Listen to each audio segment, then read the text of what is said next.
This is more than a crush, more than a like more than a love. Baby, I'ma make you mine. Whoa.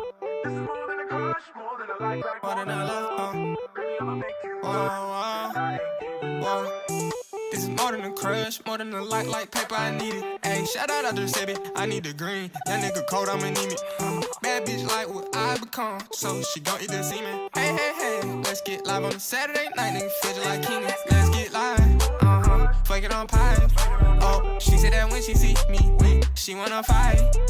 It's more than a crush, it's more than a lie. Like, in love with the paper, money hungry for life. Let's get live, hold on, inside. Peel off, that's right. Two-tone whip with a Glock inside. Who shot, not I. I'm off the top, I'm just tryna live high. We them youngins who just living life. We just tryna kick it, let's get live. We tryna kick it, pull up to the dojo. Me and my whole crew got a bad like a hobo. I'm off the gas and it bit moving slow-mo. But can't no one fuck me over, I'm on go-go. Pull up the car, having horses like polo. With the bros, but I'm still riding solo. How you gon' hate if you broke? That's a no-no. I got this motherfucker jumping like Pogo. I got it jumping, grab the carbon blues on me, I'm having motion. I'm money hungry if you touch my plate. Then we gon' start a commotion. Bitch, I'm way too geek in the function, I cannot focus. Way too many extra from these woods, we need lotion. KD, I swear I don't never be on bro shit. AP, the way I'm running shit, I copy frozen. This is more than a crush, more than a like, bitch, I need rest. Niggas ain't seeing me, need cataracts. Graduated, but I don't like the cap. I feel like Queen Latifah could set it off and stay with a strap. M's, I'ma make you mine. Run it up and put my team on the map, let's go. This is more than a crush, more than a like paper, I need it. Ayy, shout out to Sebby, I need the green. That nigga cold, I'ma need me. Bad bitch like what I become, so she gon' eat the semen. Hey, hey, hey, let's get live on a Saturday night, nigga fidget like Keenan. Let's get live, fuck it on pie. Oh, she said that when she see me weak, she wanna fight. It's more than a crush, it's more than a lie. Like, in love with the paper, money hungry for life. Let's get live, hold on, inside. Peel off, that's right. Two-tone whip with a Glock inside. Who shot, not I. I'm off the top, I'm just tryna live high. We them youngins who just living life. We just tryna kick it, let's get live. Don't run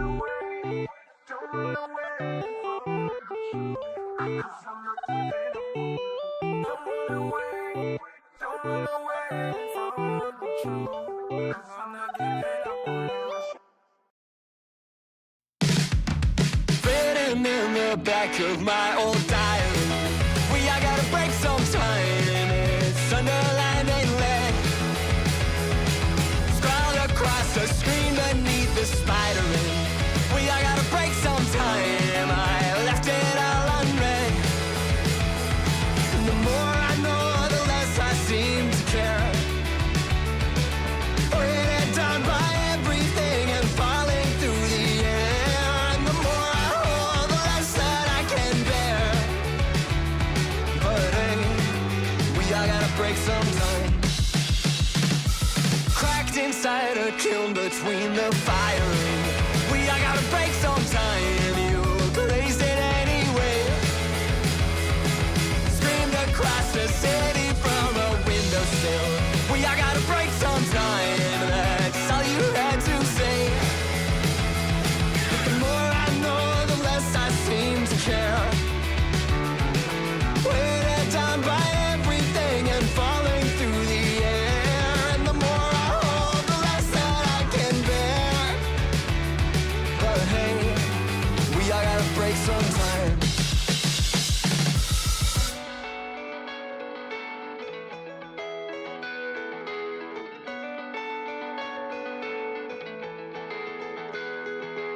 Written in the back of my old diary, we all gotta break sometime. It's underlined and lead, scrawled across the screen beneath the spider ring. We all gotta break sometime. I left it all unread, cracked inside a kiln between the firing. We all gotta break sometime. You blazed it anyway. Screamed across the city from a windowsill. We all gotta break sometime. That's all you had to say. And the more I know, the less I seem to care.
Hey everyone, good morning. Good morning.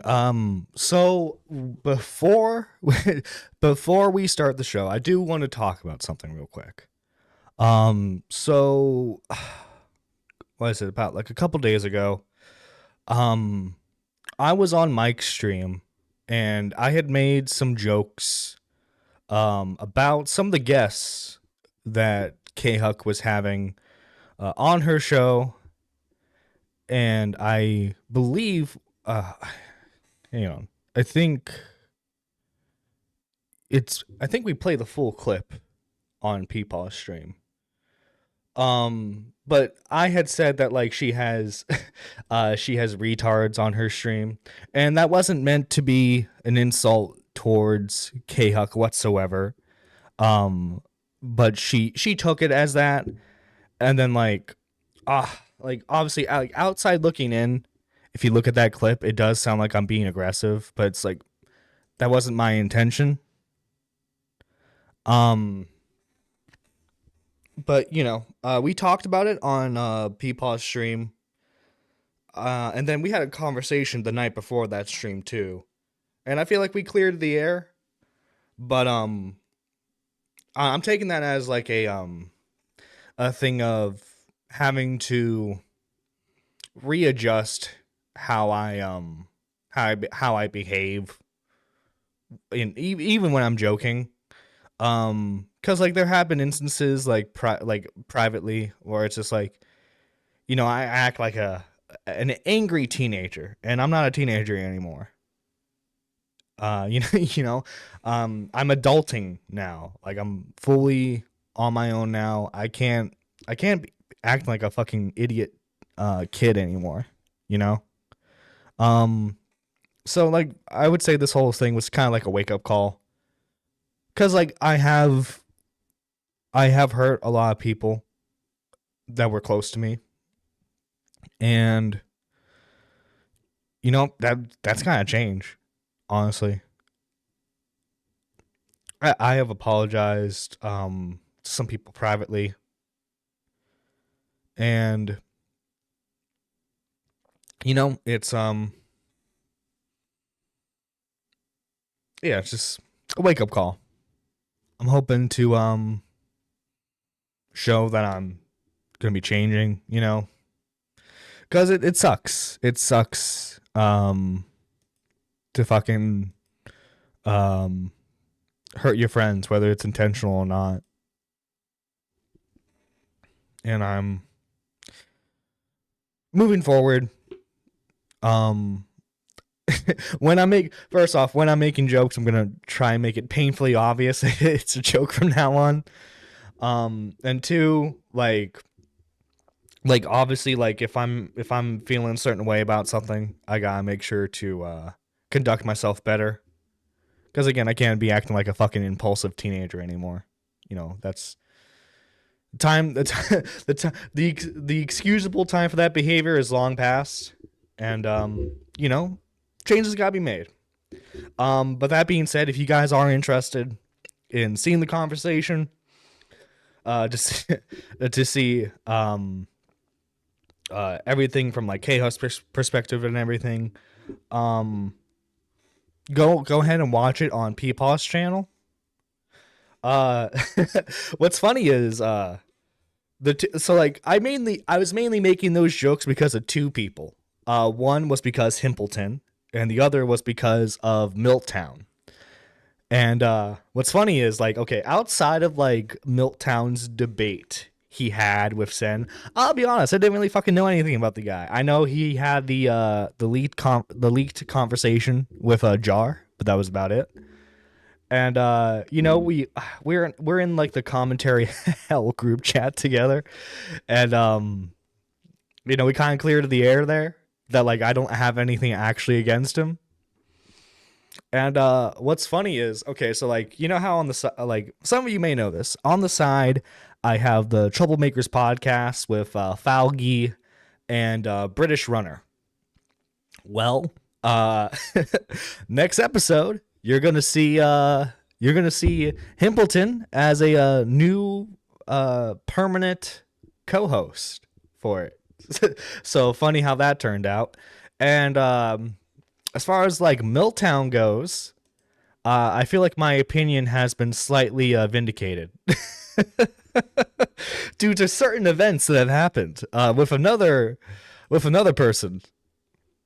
Okay, but like all that being said, guys, let's enough fucking self-reflective bullshit. Obviously you guys aren't subscribed for any of that, so let's go ahead, let's have some fun. So if I remember correctly, the Logan Paul and Mike Tyson fight is what, this Saturday? Am I wrong on that? It's this Saturday? Well, someone had made an animation that I thought was really really interesting. So I figured, why not play that right now? Yeah, we're done talking. I'm ready to fight. You don't want this fight to happen, Jake. Whatever. I'm Jake Paul and get... I always love it when people imitate Mike Tyson's lisp. You don't want to do this. Get ready for the Paul punch. Huh? Don't make me do this, Jake. Whatever. I hate you. What? I didn't want to have to do this, Jake. But you made me do it. You made the demons come out. Stand still so I can Paul punch you. This is my last chance to let you forfeit. No. Very well. You have chosen your own demise. Domain expansion. What am I looking at? What is all of this? You have awoken a dormant nightmare. How are you doing this? Your eyes are open, but your mind is shut. I thought we were gonna just like punch each other. Oh, we are, Jake, because it is I who will be doing the punching. Kamehameha, Jake. Yeah. I fucking love that. I fucking love that animation right there. I fucking love it. It's Friday. Oh, it's the fight's this. Oh, so it's tomorrow. Jesus Christ, it's tomorrow. Christ and a half. I'm going to the eye doctors for a checkup today. Oh dang, that sucks. That fucking sucks. I always hate fucking going to the eye doctors because it always involves me having to pay more for lenses and a new frame. Although I probably do have to get a new appointment set up soon because like I've had these glasses for a few years now. But we got some other small stuff here and there. So there was this there's this guy online who goes by the name of Game is Game, and like people thought he was dead, but turns out he wasn't. And so here he is on a live stream talking about how he's grateful for his fans faking his death because of, well, this right here. The Game is Game thanks his fans for creating rumors of him passing as it got him off of being put on child support. So a lovely guy. You shit for them fucking kids. So then she was like, all right, well, fuck it. I'm gonna put your ass on child support. Next thing you know, she started filling out the papers. Boom, boom, boom, boom, boom. But she hear I'm dead. She heard I was dead. And chat, this was all like 3-4 weeks ago. She was filling out the papers. I hadn't talked to her in like 2 weeks. She heard I died. She called my mom crying and shit. She called me crying and shit. She's so happy to hear my voice and so happy to hear the fact that I'm alive that she won't even put me on child support. Nigga, I swear to God, I will whoop a nigga ass for y'all. Y'all my motherfucking niggas. Y'all my motherfucking niggas, bro. Y'all my motherfucking niggas, bro. I swear to motherfucking God. She said, nigga, I ain't worried about no money. I ain't worried about no money. We got everything covered. I'm just happy to know that my kid's dad is alive. And I said, oh, yeah, bitch. You know, something tells me that the baby mama is going to be fucking seeing some of this. And, you know, she might go back on that, deciding not to put you on child support.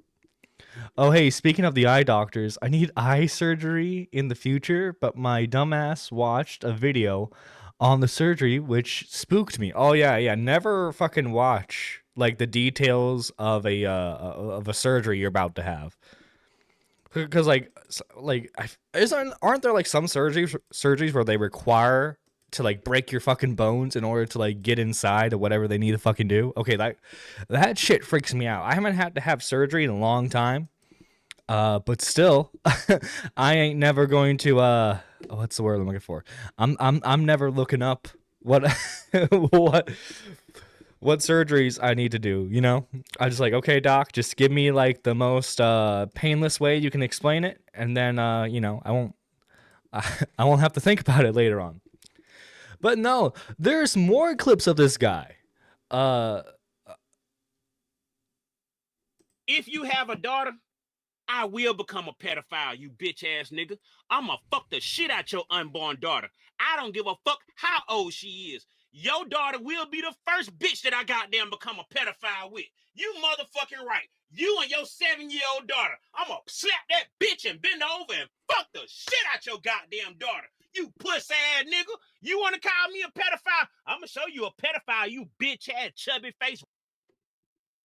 That's an interesting way of responding to allegations like that. It's like, I may not be one now, but I'll become one. Well, like, what the fuck? White bitch, you want to try me, nigga? We can do this shit, you hoe ass nigga. I don't give a fuck. Nigga, if you have a son, I might fuck your little tight boot ass too. I don't give a fuck, nigga. Fuck you talking about pedophile. You want to see a pedophile? Bitch, nigga, I show you one, you hoe ass nigga. Fuck you talking about. Then you want to say you want problems with that guy. Well, you got him, bitch ass nigga. I always fucking pedophile. Nah, nigga. I'll show you a pedophile when your goddamn 8-year-old daughter come home with that loose ass pussy from getting this strong black dick dug in her motherfucking ass. Jesus fucking Christ, this dude. Fucking Christ, man. Yeah, there's a guys, we've talked about this mathematical equation before, but there's a certain level of fucking around and finding out that happens. And something tells me that if he continues this behavior, he is going to find out. Did I just hear that right? What in the actual fucking hell? No, exactly. This dude's fucking insane. Good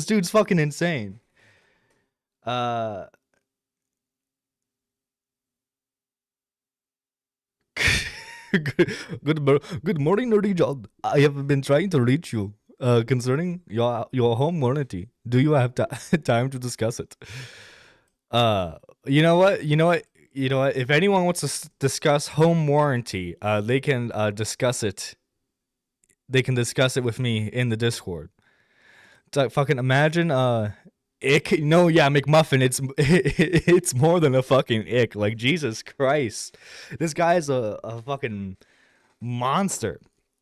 And no, it gets better. Luckily I didn't save the clip, but like maybe it's best I didn't show it, cause like he smoked Fent on stream. He smoked Fent, and then he got banned off of YouTube, as it says right here. YouTuber Game is Games channel has been terminated after smoking illicit substances, Fent, on his return stream. Controversial influencer was reported dead just a matter of weeks ago by friends before maliciously returning. So, yeah, this dude, I don't know why the rumors of his death started to begin with. But this guy, I don't know. I can kind of laugh at it, but it's like I'm laughing because like what the fuck are you saying right now, my guy? You know, like the actual hell. This dude needs locked up under the jail or the wood chipper. Holy shit! I know this dude's fucking wilding out here, man. I'm just saying, like, again, the mathematical equation of fucking around and finding out. I don't think it's he's gonna be finding out, chat. I don't know by who, but eventually he's gonna find out. Now, guys, turns out that last week was the 3-year anniversary of Nerdy Live. 3 years of Nerdy Live. It's hard to believe. Actually, hang on. Let me go to the channel real quick. Let me go to the channel. Because I need to find out how many episodes have I done of Nerdy Live in like the 3 years. Let's see. Today marks the 183rd episode of Nerdy Live. 183 episodes in 3 years. Now, granted, I feel like that number has ballooned because like in like the last year, I've like tried to remain consistent with it. You know, at least like two to one live streams a week. Because like there'd be weeks where like I didn't upload. Or like not upload, where I didn't do like a Nerdy Live. But yeah, holy shit, 3 years, chat. And chat, do you want to know what the first episode was on? It's relevant to today's main topic. The first ever Nerdy Live was on Kai Weiss, or Kai Weiss, however you want to pronounce it. It was on his copyright issue. Of course, I didn't title it that way back then. I titled it John Swan is Back, baby. Because like the live stream where the live stream where Kai Weiss like freaked out on was John Swan's one of John Swan's return streams. I'm still waiting on my Circle Jerk podcast beanie.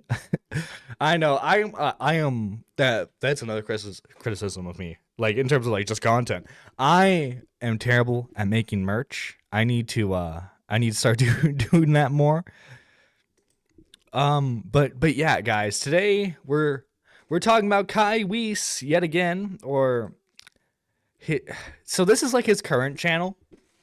It's got almost like 11K subs, but like he uploaded a whole lot more than just this. He's scrubbed a lot of videos, and I don't know why. I don't know if it was because of in response to what we're going to be talking about later on this live stream or what. But yeah, he's gone MIA. I think the last time we talked about him was when he was freaking out against people talking about the Omnia situation.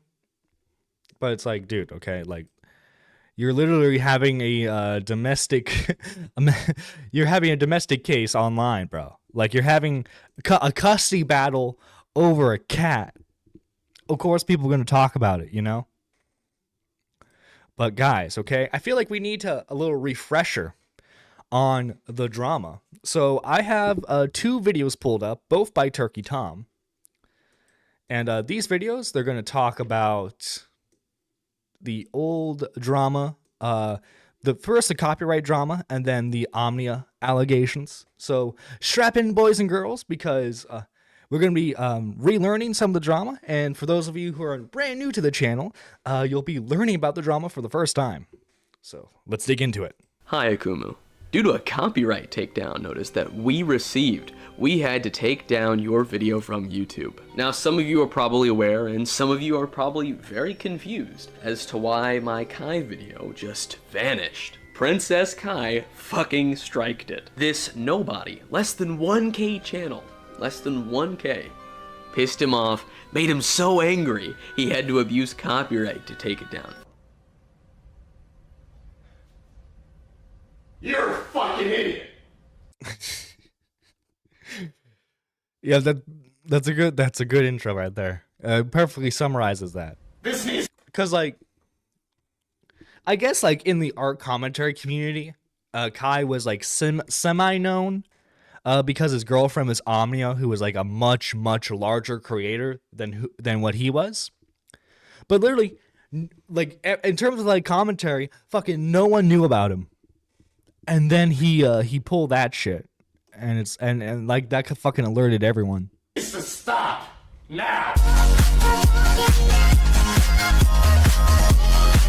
Hello, ladies and gentlemen, and welcome back to the Tom Dark channel. Dude, back in the days when the Tom Dark channel was a daily upload channel where he just do gameplay commentary.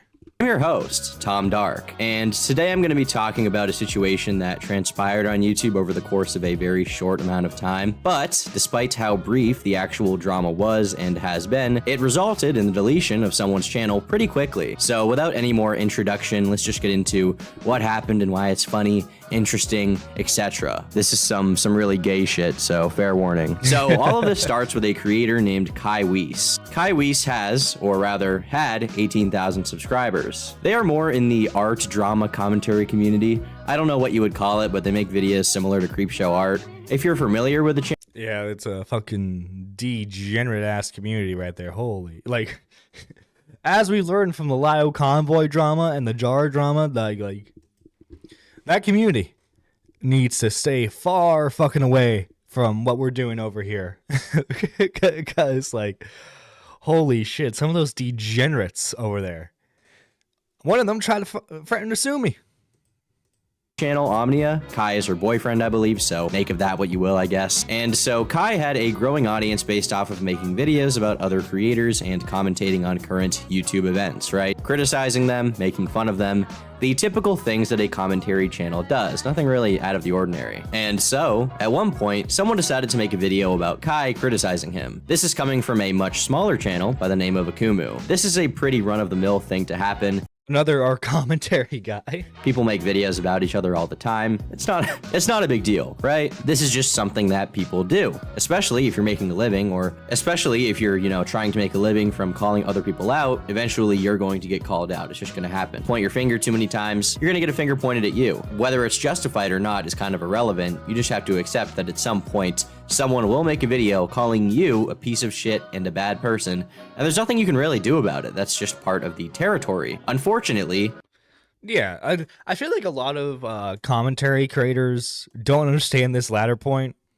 because like ultimately, you're gonna have dumb takes. You're gonna behave in a way that people find laughable or detestable.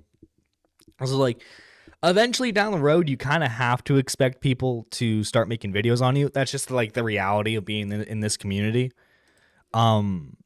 And I feel like a lot of people don't handle that well initially. Some people do. Like, I would say Turkey Tom, when the whole pyro thing happened, he handled it pretty well. For the most part.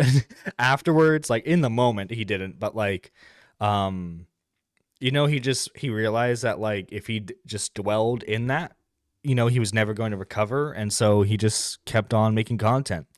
And then you have opposites like John Swan, who instead of just making content, decided to like hang out in Discord servers with his like teenaged fans, where all they would do is like, yeah, John Swan, you're the best, John Swan, and then like he get into like weird Discord drama when he didn't really need to. And now his career's dead.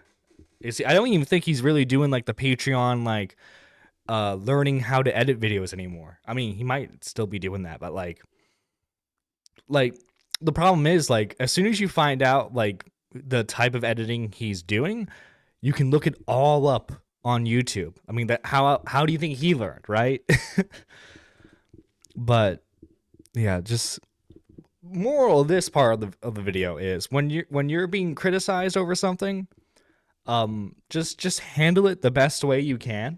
We've seen plenty of examples on how to not handle something. So I think everyone by now should learn how to behave during their own drama. Kai did not appreciate this very much and decided to, instead of just responding to Akumu or ignoring Akumu or tweeting at Akumu, making a response video, instead, Kai decided to get their video taken down. Due to a copyright takedown notice that we received, we had to take down your video from YouTube. Now, some of you are probably aware, and some of you are probably very confused as to why my Kai video just vanished. Princess Kai fucking striked it. This nobody, less than 1K channel, less than 1K, pissed him off, made him so angry, he had to abuse copyright to take it down. Now, what made our dear old buddy, our best friend, our beloved race identity politics princess take down this video? Barney, King Barney.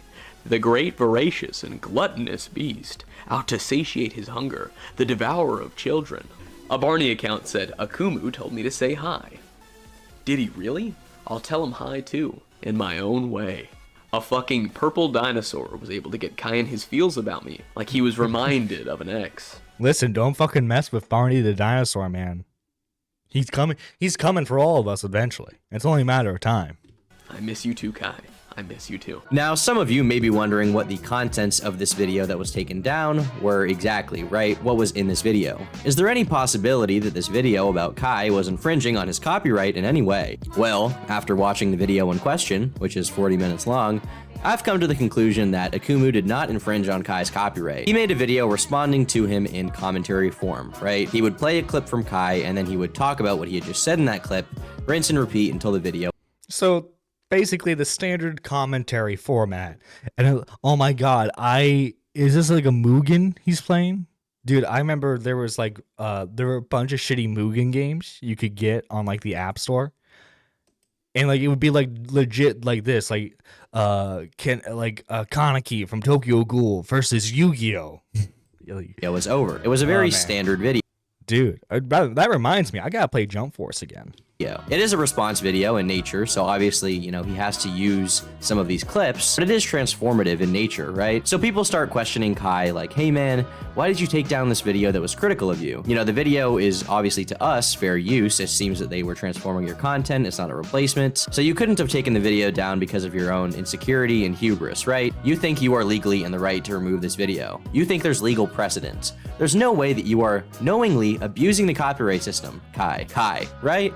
Right? There's no way that you, Kai Weiss, are knowingly abusing the copyright system, right? Well, eventually, Kai responded by saying, I don't know why you're all acting like you didn't have this coming. It's all lols and trolls until he gets his video striked. Laughing my ass off. Being a general piece of shit and fucking with me and Nia for the sake of it ain't so funny anymore when it happens to you. Akumu can re-upload. I'm not lifting it. But it's like at that point, right? Like, if you really want to, like, respond to this guy, because clearly you do, but, like, I don't know if it's because, like, you just don't want to bother with making the video, or if it's, you know, you can't really combat Okumo's points, but, like, you could have just made a response video, you know, and do, like, the standard back and forth stuff, or, you know, the other option is just ignore the video. Because, like, I mean, 18K, like, that's not, like, a whole lot. It's more than what I have, admittedly. But, like, 18K compared to someone who I believe at that time was just around, like, 900 subs. Like, that's fucking nothing, you know? You, like, and I'm sure, well, I don't have the metrics on hand, but, like, maybe the video did relatively well for Okumo at that time, you know? But, like, you could have still ignored it, you know? Nerdy John, what's your favorite PS2 game? Ooh, that's a hard one. I'm gonna off the top of my head right now, I'm gonna have to say Budokai, Dragon Ball Z Budokai 3.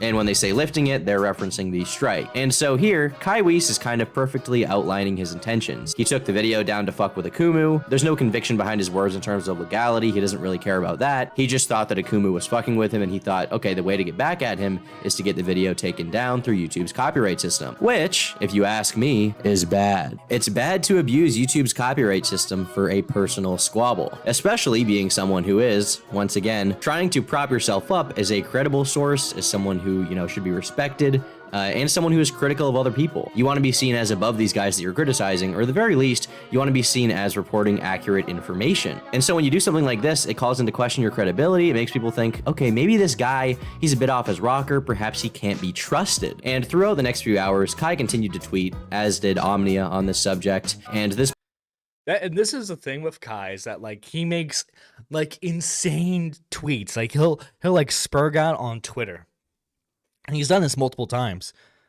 And then, like, he'll mass delete everything, delete his account, and then he'll create a new account, lay low for a little while, people will find it, and then he'll continue the spurg out. It's like the Jalen cycle with this guy. He is very unhinged, and look, I have to preface this early on. When we cover his allegations, obviously, allegations are not evidence. Innocent until proven guilty. Take everything with a grain of salt, etc., etc. But like this guy, he just it's clear that like he acts a lot on impulse, and that he doesn't think things through. Because like if he was able to think long term, he would realize that like the majority of the moves he's made for himself are not the proper ones you should do.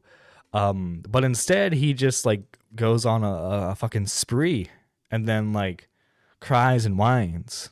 This basically showed their complete lack of understanding around copyright law and how that works, to the point that it is actually, like, infuriating how wrong they are. How many of y'all really watched Akumu's video on Kai? Because honestly, if you did, you would be confused whose video it was. Kai has had multiple people critique him and make videos on him, and he never once struck them. Maybe because this video was different. It wasn't transformative. Well, I did watch the video, Omnia, and in my opinion, it was totally transformative. Sure, it was clip heavy in terms of using clips of Kai, but so is the entire rest of the community's channels. This video was not an exception in terms of like, wow, yeah, 90% of the video is from Kai Weiss, and they didn't say anything about it. They just added a minute of black screen. Like, this is clearly a transformative video. Kai goes on to claim that the video is not transformative because over 40% of the video is clips of his own content. 40% of it meaning 40% of the Akumu video. And while you may think that you have a point here, in reality, the length of the clip actually doesn't have any effect on how transformative it is at all, or even the percentage of the content. Take Sargon of Akkad, for example, who won a lawsuit against Akilah Hughes on the same subject. Sargon basically took two videos from hers, he put them together side by side, and gave it a new caption, which would imply that the video and the way that the clips were arranged was critical of her, right? A woman in the year 2016 after having like a black president for 8 years, and now we have Hillary, who could potentially be our next president, you know, and here's hoping. It started out as a very exciting evening and like full of hope that we would be like in a historic moment under a glass ceiling, like getting to be in the room where it's happening with Hillary. And honestly, it started like this high and then just like crept down until forever. Akilah Hughes thought she could basically ruin Sargon and she had a bone to pick with him, so she took him to court over it, claiming that he had infringed her copyright. Well, believe it or not, despite the fact that the video was basically entirely Akilah's content because of the way the clips were used and the way that the title was attached to the video, it was deemed fair use. And the reason for that is because Sargon's video could not serve as a replacement for Akilah's video. It serves its own purpose. It is its own thing. It was critical of her, and it's in. And that's why whenever, like with the Dark Viper especially, that's why I always use the Sargon example, because like it's like, obviously it's like, you can argue it's like the bare minimum, but like with how simplistic he made everything, and that's considered transformative. Like like you should not be angry when people decide to react to your content, because like technically like reaction content like is the bare minimum of what you can do to change something, right? Now obviously, me personally, I feel that Hassan and XQC, they don't do a whole lot to transform the video, because it's just like there are chairs in the background, or like in XQC's case, like he like says something in an unintelligible, and then it's like chop chop chop chop. But yeah, like I don't think Dark Viper quite understood, because like he'll always talk about like react content, right? But then like you see, we're not talking about fair use, but like the topic you're talking about like involves fair use is the thing, and I don't think he quite understands that. But I digress. Let's continue. No way like a re-upload monetizing her content in that way, right? And the same really applies to Akumu's video, although I think this is even more cut and dry, and you don't even need that precedent to prove it. Omnia also continued to tweet about this and really just made a fool out of herself, right? Showing that she knew nothing about copyright law. As a professional YouTuber, I think you should try to educate yourself a little bit on the scripture on that, because it's really important to know. Once Kai got shit on more, she was like, guys, look, Kai did this. It's not my fault, all right? I'm Omnia. I'm an independent. And this is kind of funny because like the cracks online started showing.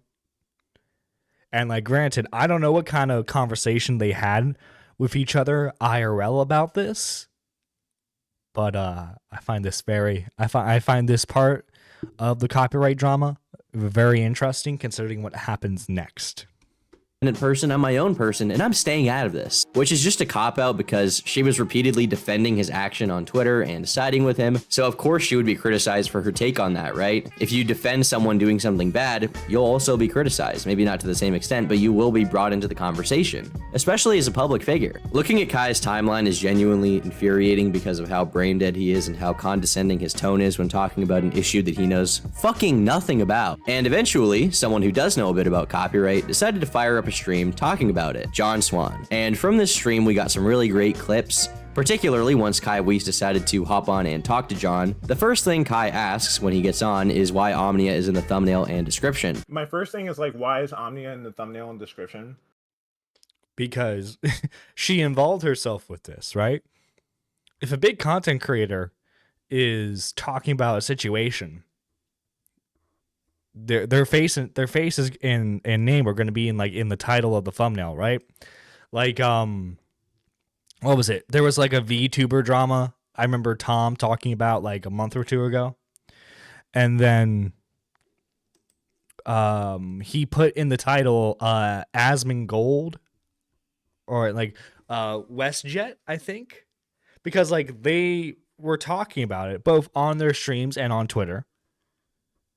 Like, that's just the reality of it. If you're a big creator and you're talking about something that's like a current trending topic, people are going to insert you in their thumbnails, in titles. That's just the reality of the situation. The fact that like retroactively, Kai and Omnia were trying to be like, Omnia has no involvement in this situation whatsoever. It's so dumb because you guys are the ones constantly tweeting about this situation. If you didn't want Omnia to get involved for you, maybe don't have her tweet out anything involving your controversy, and maybe don't retweet what she's saying. Because like you're actively like retweeting her support of your arguments. So like people are allowed to comment on them, you know? I already addressed this on Twitter. Omnia made some takes, and her like story, like some of her tweets were like integral to understanding some parts of the story. So that's why she's in there. But why? That doesn't answer. Because I can. That does explain it. That does explain it. I'm sorry. You're like, okay, at the time he had 18K. I believe Omnia's first channel was what, at least over 300,000 subscribers. You're dating a bit like at the time a relatively big YouTuber, dude. I'm sorry, people are gonna like talk about her, especially when she self-inserts herself into your drama. Okay, but that still doesn't answer my question. Yeah, it does, because I can, and she's interested. She's part of the story, so I had it to the title and description. Is she a part of the story? If you feel the need to put her in the title and description, how important?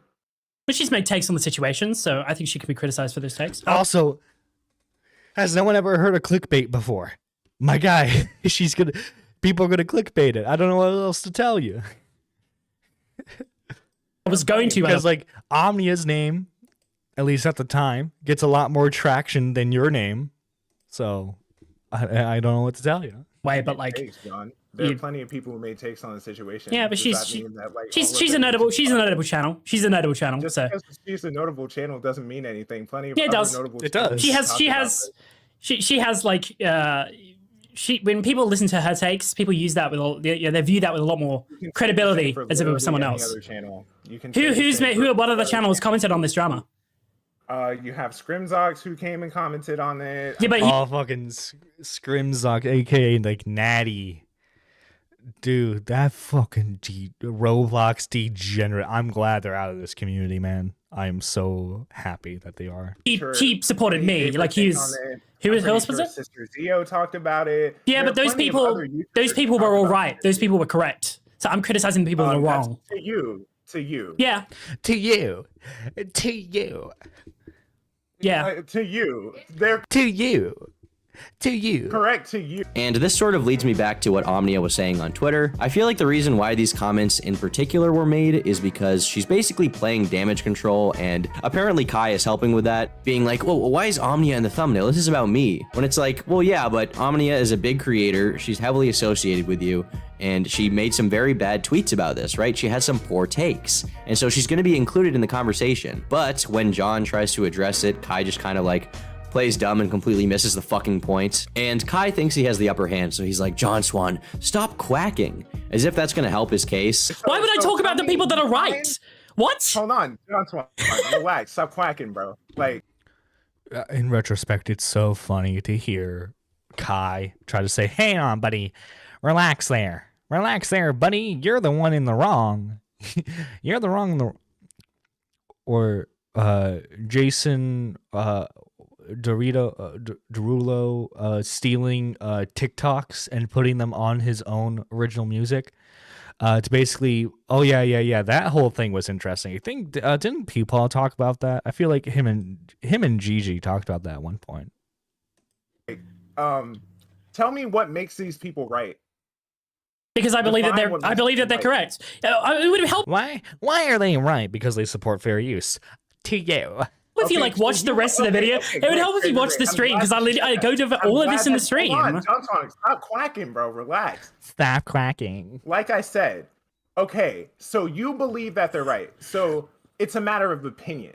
Yeah. You think that they're right. Yeah. But as the debate goes on, it becomes apparent that he knows literally nothing Bro thought he was winning in this too, which was hilarious. about copyright law and was simply taking down Akumu's video completely out of spite. Why do you think a reaction channel reacting to content that doesn't belong to them isn't fair use? Okay, so Akumu used 4 minutes of unedited content, right?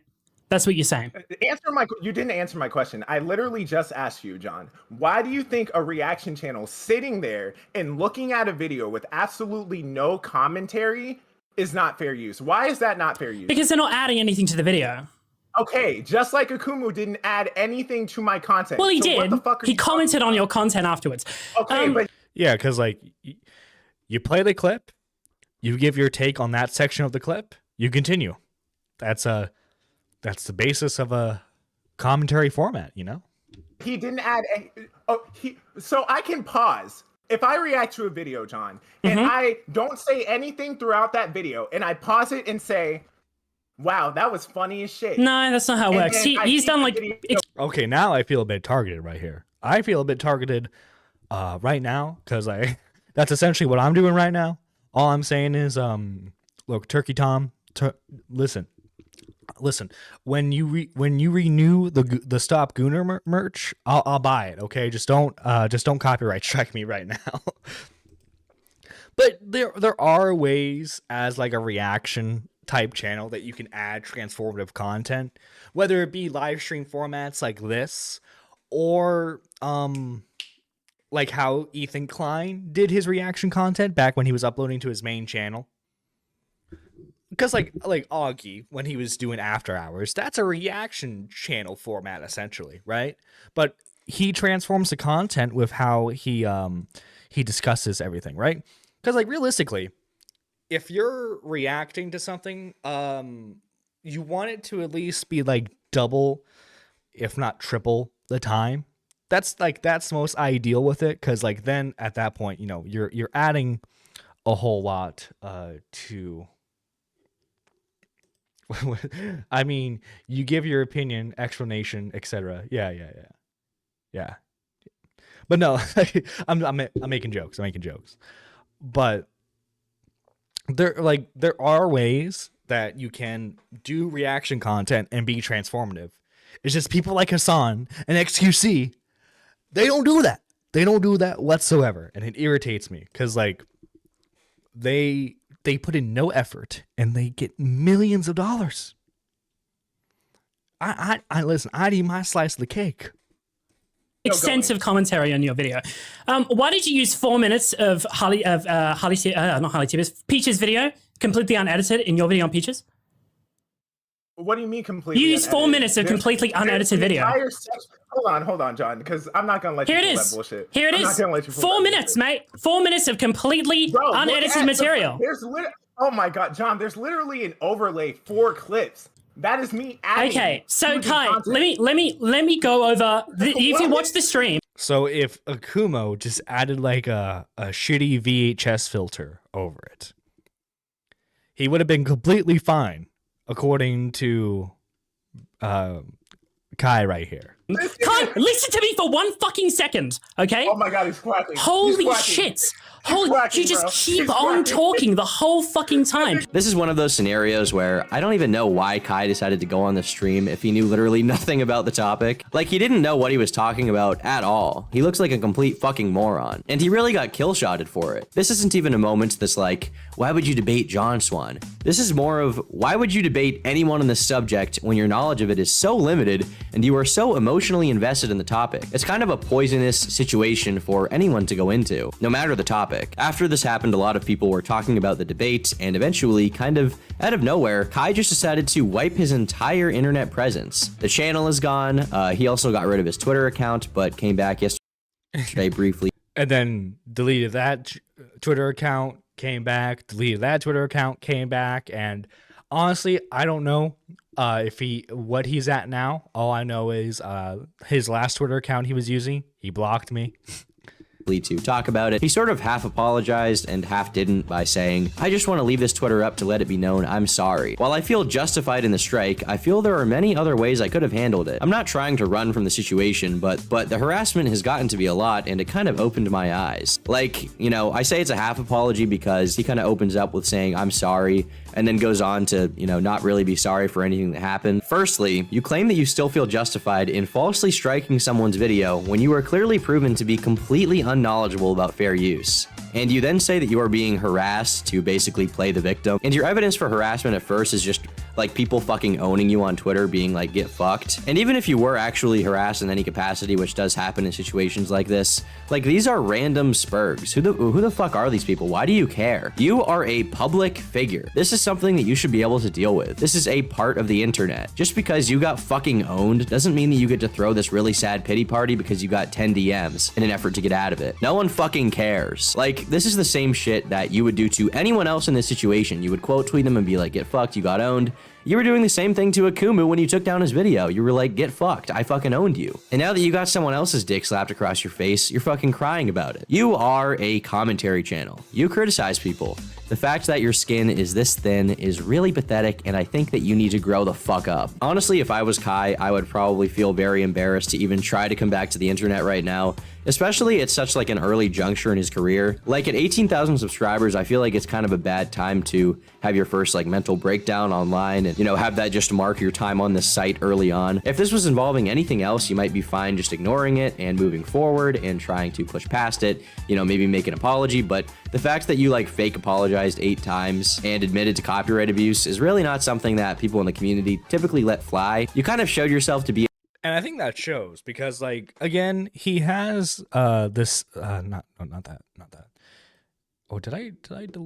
No, I did not. Okay, he has his second channel here, but like, look at it. It's like he's like scrubbed pretty much all of his videos except for the ones from like a year ago, and then he only has like almost 11K from this, which granted, like it's more than what I have.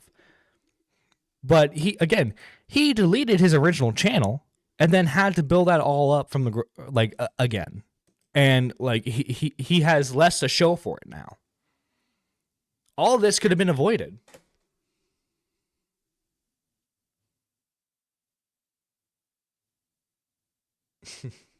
And Sniper Wolf, who docs Jack's films, did that as well. I have a theory on why YouTube said both. Yeah. I mean, you give your opinion. Are we ignoring the Gooner anime pic on the screen during John Swan's thing? Wait, what Gooner anime pic is there? Hang on. What Gooner anime pic? I don't see a Gooner anime pic right here. Oh wait, are you talking about like when he was showing Are you talking about when he was showing off the like the timeline? That's just Hopeless Peach's character. The topic. Like, he didn't know what he was talking about at all. He looked like a public figure. This is something that you should be able to deal with. This is a part of the internet. Just because you got fucking owned doesn't mean that you get to throw this really sad pity party because you got 10 DMs. Is this thin is really pathetic, and I think that you need to grow the fuck up. Honestly, if I was But yeah, that's essentially it for that part of the story. He got owned epically for it, you know? And I think for the most part, I think people were willing to just like forget about it.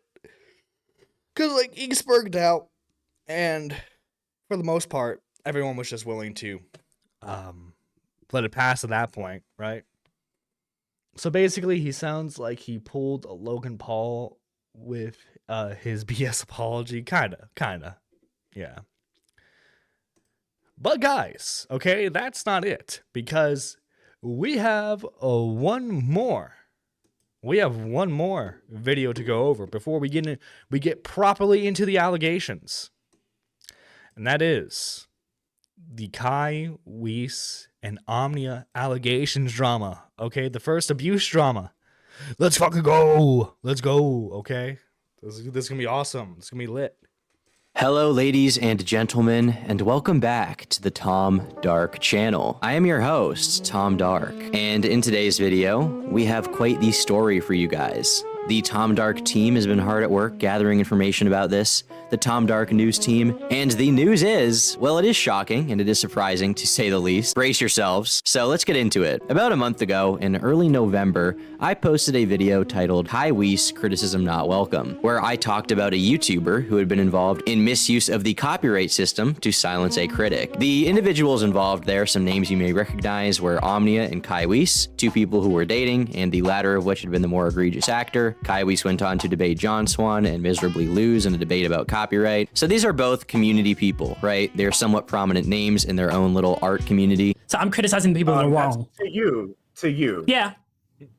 Yeah. To you. They're correct to you. And this sort of leads me back to what Omnia was saying on Twitter. I feel like the reason why these comments in particular were made is because she's basically playing damage control, but more recently a bigger controversy of much more serious grounds has come out about both of them, and I want to talk about it. So Kai Weiss, after the whole drama, deleted his channel on YouTube, and he began really spurging out on Twitter. Like every few days he would come back to cry about John Swan or cry about something related to the drama. He would say he's sorry, but he's not sorry, but he was wrong, but he was right, but everyone just ruined his life. It was a whole sort of dilemma in and of itself that people were picking apart and laughing at. But Omnia still had her channel with over 100,000 subscribers. And then out of nowhere, Was it only 100,000 subscribers? I thought she had way more than that. I thought it was 300 for some reason. No, wait, I think I'm thinking of Creepshow Art. I'm thinking of Creepshow Art, sorry. But no, yeah, still, Omnia was quite a sizable channel, at least in like the art commentary and / commentary space. So, about a week ago, her channel disappeared. Like, it was just gone. And instantly, everyone assumed that she deleted it because she didn't want to deal with the drama anymore. Maybe she felt that Kai had kind of ruined her reputation and she couldn't come back. Maybe she lost interest in YouTube and just wanted to step away from it. We didn't know why, but everyone thought that she was the one who had deleted her own channel. She had terminated her YouTube account. And then, just a few days ago, she came back to Twitter to make some big allegations about Kai Weiss, who is now her ex-boyfriend. And really just the situation from there turned from some semi-serious internet drama to a situation where she is a victim and claims to have been abused physically at the hands of Kai. And I say... And that was the interesting thing about, their relationship was so toxic that they decided to delete, Kai decided to delete all of Omnia's videos, their channel, and I don't even think I'm trying to find, because like Omnia made a new channel, but I can't find it. Can't find it now. What the heck? Where's Omnia's old? Did they delete that too? Did Omnia delete her second channel? Or is it because she titled it something different now? Point is, that was their main source of income. And he just deleted it because he felt petty. Not a good trait to be having as a partner.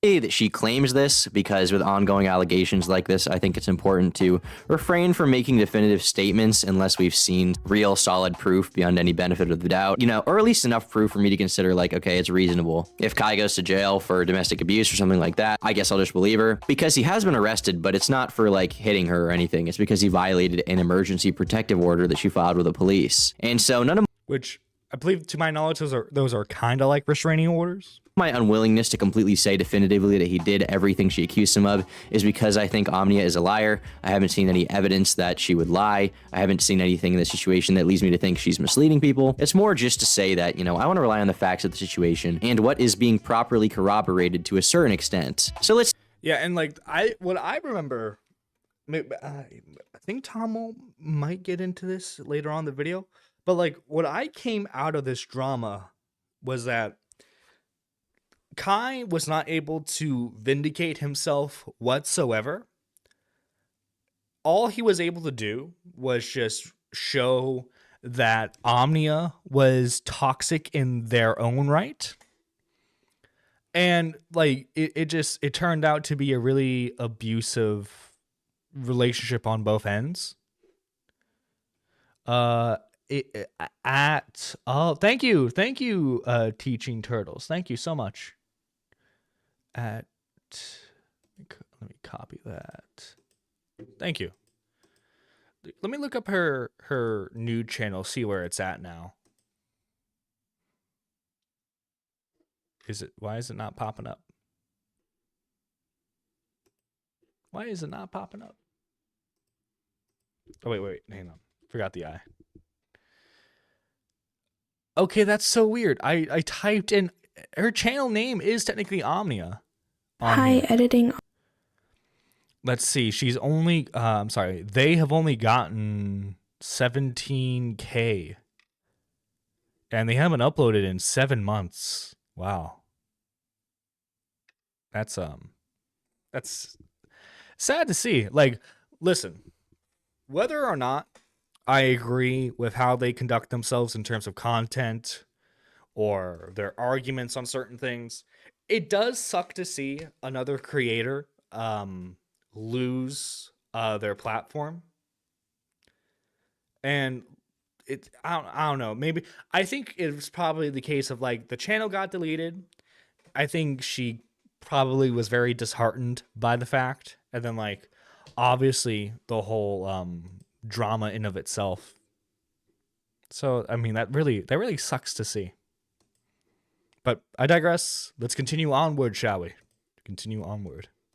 Let's see what she had to say. She posted a very long thread on December 10th, just a few short days ago, with allegation after allegation about her former partner, saying the following. I'm going to put this out now because I have no idea what else to do other than make a public thread so that people know at least a little bit about what is going on with me right now, because I am not okay, nor will I be okay for a long time. I'm not okay. I'm not okay. I'm sorry. Every time I hear someone say I'm not okay, I gotta that song instantly pops in my head. Kai Weiss and I broke up because he oh my god, this image right here. Does anybody remember when Tipster used this picture in the thumbnail? Does anybody remember when Tipster used that in the thumbnail?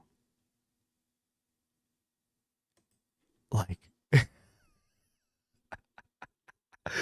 oh my god, and people freaked out at him over using the image in the thumbnail, because like it's not just that he used the image. What he did was like, okay, so like it's hard to tell where the bruises are. But like you could kind of see one right here, like on the forehead and stuff. But like what he did was, he went into Photoshop, and then he made he he made the markings darker than what they were. And he photoshopped the bruises to be more prominent. Yeah. And like, I think, if I can remember, I think my stance on it at the time was that he was just trying to highlight like certain aspects of the abuse. I don't want to retroactive, because like obviously now that like Tipster is kind of, you know, out of the doghouse, I don't want to retroactively say that like, oh yeah, Tipster was wrong in that situation, because like I would say it was more of like a gray area now at this point. Honestly, if I was in his position, it's probably not something I would have done. I probably still would have used the image itself in the thumbnail, because like it's a publicly available picture. She put it out there. I think you can use it for a thumbnail if you want. But maybe don't exaggerate the abuse, you know. But that's just my take on it now. I'm hoping that I'm hoping Tipster learned from that, and for like I've been looking at his thumbnails like not every day, every now and then. I don't think he's done that now, which is a good thing. He's learned from it. Assaulted me in my own home, and since then I have sought out a protective order against him so that he could leave my apartment and I could feel more safe. Since then, he has also locked me out of my old Twitter account, which is why I'm here. I trusted him with all of my passwords because I loved him, and never in a million years did I think he would do what he is doing now. He has locked me out of my Gmail account that is associated with my YouTube channel, and I'm pretty sure he deleted my channel as well. When I search up my name, videos I've made, or I try to access the link. You see, this is why. If/when I have to tell a partner of mine that I have a YouTube channel, that's all they're going to know, is that I have a YouTube channel. That's it. They're never fucking getting access to it. They're never getting access to that shit. Cause listen. Okay. Some of the listen, I have a type, and sometimes that type is not mentally well. I don't trust them with my stream key. I don't. Just like imagine, right? Like I forget something at the store, and in response, they delete everything of mine. Oh my god, I don't know if I could recover from that. Link that is associated with my channel, nothing comes up. That is my livelihood, by the way. I rely on that to pay rent, provide for myself, and provide for my cat. Without YouTube, and like 100,000 subs is nothing to scoff at, right? Like I don't know what her average concurrent viewer base was. But like, I don't. Is Nerdy John's BBD chasing? Listen, call me Destiny. No, but like, I don't know what her average concurrent viewer rate was. But like, if she's like producing enough videos and making enough money to like pay for rent and stuff, and to have that suddenly taken away, that fucking sucks, man. Also, hi Squatchin, hi K-Huck, hi Nintendo Mail. I don't think I said hi to Johnny Hex yet. Yeah, he is Squatchin. Yes, he is. What even is this drama, lol? It is abuse allegations. It is abuse allegations to the nth degree. Listen, this is the old abuse allegations, and Kai has more. Kai has more allegations than just this, apparently. Although, listen, okay, I briefly skimmed through the the Google Doc. Okay, Kai has his own set of weaknesses, man. I fall for goth girls with BPD. He falls for light-skinned women. Okay. The man's got a type. And I'm seeing consistencies with Omnia and the chick he decided to hook up with. I trust let's see. I trusted my ex with everything except my bank account and my login info, no matter what YouTube, games, streams, and whatever. No, don't do that. Don't do that. Don't do that. But wait, there's more. No, wait, you're right, Squatchin. There's more. Why does this relationship sound as toxic as Amber Heard and Johnny Depp? Oh my god, the references. The fucking references, man. Although I feel like in this instance it would be Kai who like poops on the bed. I don't see Omnia doing that. I see Kai doing that. Like he gets really angry at Omnia and then like he poops in the bed. I cannot pay for shelter and food. He also stole multiple items of mine since he left, such as the iPad and Apple Pencil that I used to draw, my speaker, cat food, clothing, etc. This has all happened within the matter of a week. He assaulted me on Friday, December 3rd. I filed for an emergency protective order on the 8th. He left my apartment on the 8th, taking whatever he wanted that belonged to me in the process, and I just came to the realization that he...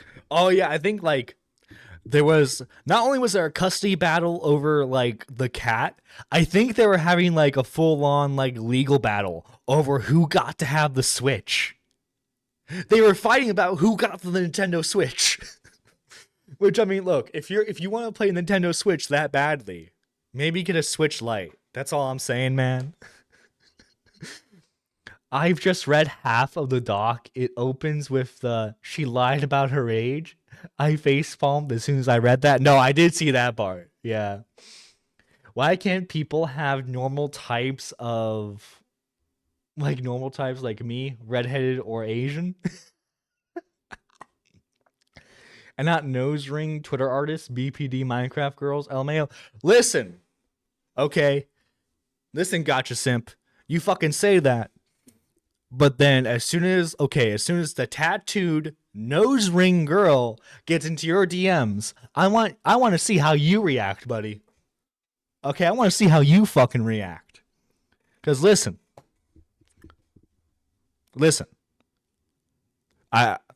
Enough said.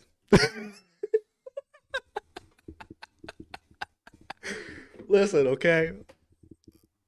I can't.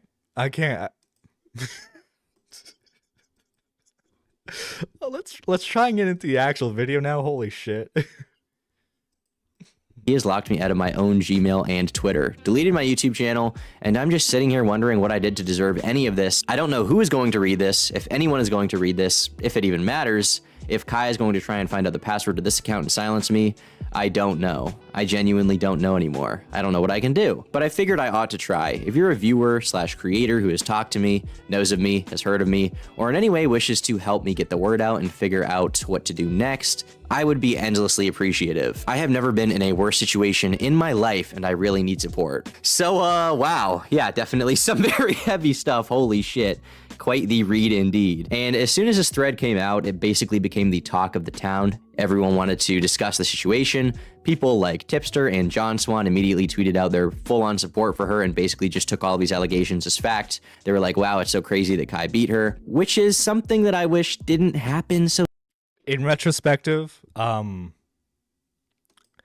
would definitely say he hit her. I think even at the time I said I believed he hit her. Cause like, I'm sorry, you don't get those bruises just out of nowhere, right? Oh, did she fall on the doorknob? Did she fall down the stairs? That type of shit, yeah. This court battle was pretty damn stupid. It was. It really was. They lived in an apartment. Wouldn't the neighbors have called the cops on domestic violence situations? Because I know some apartment walls are thin. If there's a police report, wouldn't that have been leaked? I think it was leaked. One or both of them showed the police report. This is the thing. Actually, I can showcase this right here on Omnia's channel. Since like coming with this channel, she's made 1, 2, 3, 4, 5 videos, all like above 30 minutes, talking about Kai and her situation. And I know Kai made, I think, like, I want to say like a 2-hour long thing on her. I need to double check to see if he even still has that one up. Let me double check. No, he does not have his response to his own drama up anymore. Point is, I remember when he released like a several hour long response video to Omnia, and then Omnia made a response video to that. It's a very messy drama, which is why we're just looking at Tom's videos about this, because like I said earlier, I didn't come away from this thinking that Kai was an innocent person. I came away from this thinking that they're both very toxic individuals who should not be in relationships until they emotionally mature. And it seems like Kai didn't follow that. I guess we can always have a binge party. Nah. Listen, okay, if you want me to cover all that shit, I'm gonna be honest. I need to have like a fucking like membership goal. I feel like that's gonna be fucking members only content right there. Going over all those fucking videos. Jesus Christ. I think Minecraft logging off thoughts. Just thinking about reacting to all that. So soon, like, okay, I get that Kai is not a likable person, but with situations like these, you know, especially with both of these guys being heavy into the whole, like, don't believe something without proper evidence, and by that I mean Tipster and John Swan, right? They're both people who have spoken out against false allegations or people pushing allegations without proper evidence. For them to both jump the gun on this at, like, the same exact time kind of shows a weak spot, I think, for them, where they just kind of both jumped on it without question. Yeah, I can understand that criticism. But, like, at least for me, like, how I thought of it's like, if it was just, like, a he said, she said type of thing, like, I would get it. I think the reason why I was so strong in the belief of, like, oh, he did this to her was because, I mean, one, the photos. And, like, there are more photos than just that. Because I remember me and Squatchin looking over the pictures. And, like, I remember saying, how the fuck you get those, like, like, how else do you get those fucking, like, marks on you, you know? But, yeah, it's just... Oh, I remember when Kai struck a person because they didn't like them. Yeah, we went over that, earlier, Nintendo Mail, actually. But, yeah, not only does he like striking videos, he likes striking women. It's not a wise thing to do, especially as a public figure. You want to think through these situations. Now, Omnia did eventually post pictures to her Twitter of bruises that she claims Kai gave her. And given Kai's response to the situation, I'm willing to somewhat, you know, give her a little leeway, give her the benefit of the doubt because she appears genuine. So I'm more inclined to believe her than not. But going forward, I think people like John and Tip should not be so eager to own this guy that they instantly believe allegations like this. I don't know if they did this because they didn't like Kai beforehand and they were just like, okay, well, another opportunity to shit on him. I don't know if they just kind of read it and didn't think about it. It was like late at night, they were tired or something. They got some sleepy eyes. But yeah, they definitely should not have done that at all. From there, the situation... I do want to say, I think John Swan and Tipster, I think they genuinely believed her. Because, like, this is a slippery slope. But, like, generally, I would like to believe that someone wouldn't lie about domestic violence stuff. Now, I think retroactively, I've become a bit more cynical when it comes to that stuff, because we have seen things where it's like they've either straight up lied or, like, they've stretched the truth. Wait, what did I do? I hear my name. Then there was an ear pop sound, Xbox sound effect. Squatchin, do you remember when, because like me and you, we covered we covered the initial abuse stuff. And like I remember what I was saying was I remember you and me were reacting to some of the images, and I think we talked about that. It's like, because like I remember Kai was trying to give some sort of like weird explanation to how the bruises were there, but it's like that didn't make sense. John, you're an awesome creator, and I saw that short with you and the TikTok shop mic, and I was like, that sounds like an early 2000s video phone. I'm like, yeah, I really liked doing that short. But back to the topic at hand. Let's continue. Only exploded more with people making videos about the whole situation between the two. This situation started when a new Omnia account reached out to me with 2 followers at the time with the message, please help me. I looked at their account and they made some tweets claiming a lot of things against Kai that I will read to you now. Everyone on Twitter was discussing it, seemingly. I got a bunch of DMs about it, because even though the actual subject here is dark, people are curious about stuff like this, right? They want to know the story with everything that is going on. And word got back to Kai, of course, of the allegations that were made public, and he did respond, and I'm gonna be honest, he does look like a crazy person in all of these responses. Like, straight up, he looks like— oh, dude, he was fucking— I think the spurging out he had during this drama was way fucking worse than the copyright thing was. Yeah, we covered the first one. Yeah, the math wasn't mathing. It was not. The fucking math was not mathing, because like his explanations for the bruises were just like not there. I think he was trying to say that like—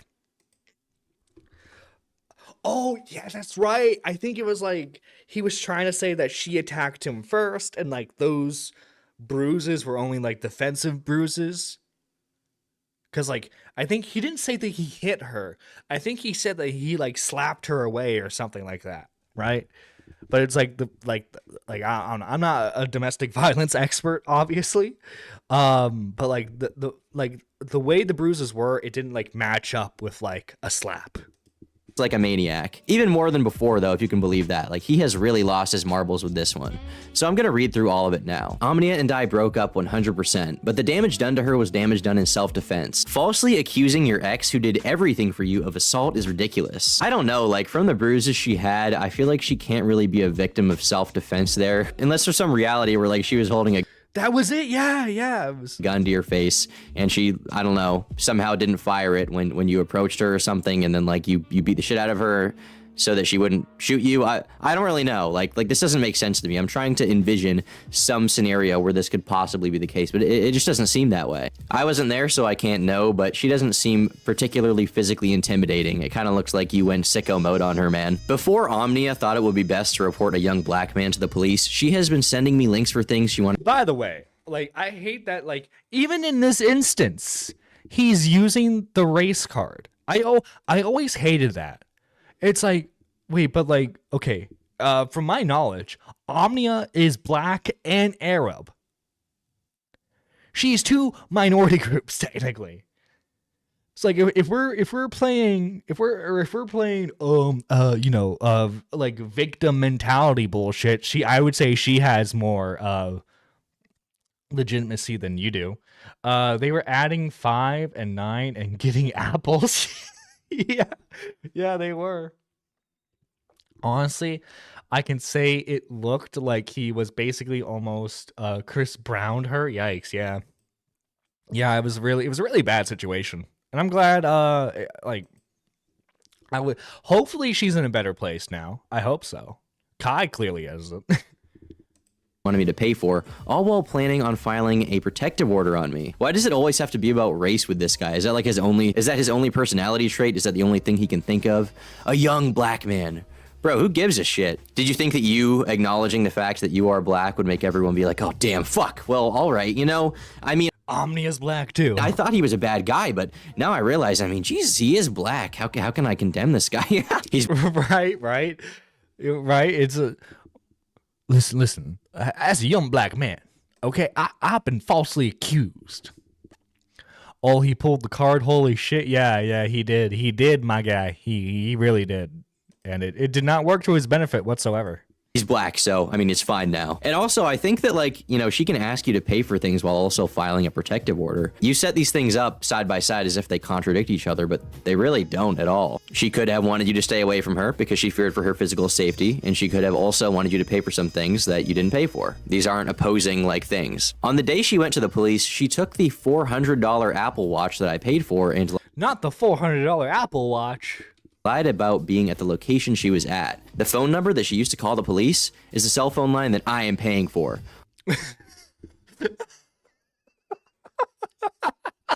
That was the fucking funniest thing. It's like, yeah, she called the police on my money.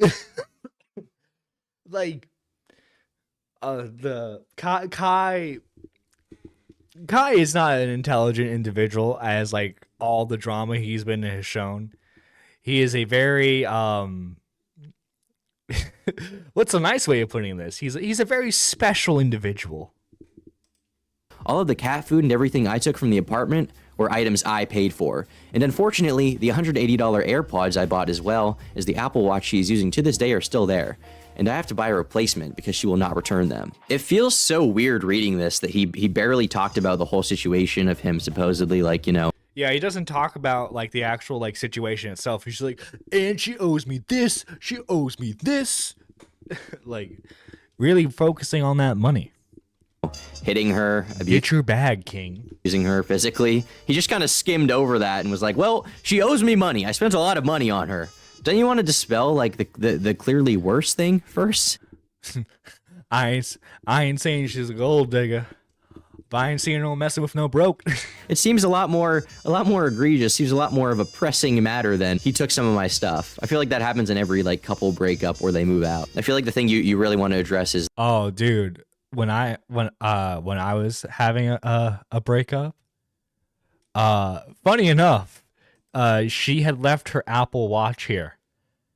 And like I reached out and I was like, hey, like, do you want this? And she's like, nah, do what you want with it. And I think I sold it for like $100 or something.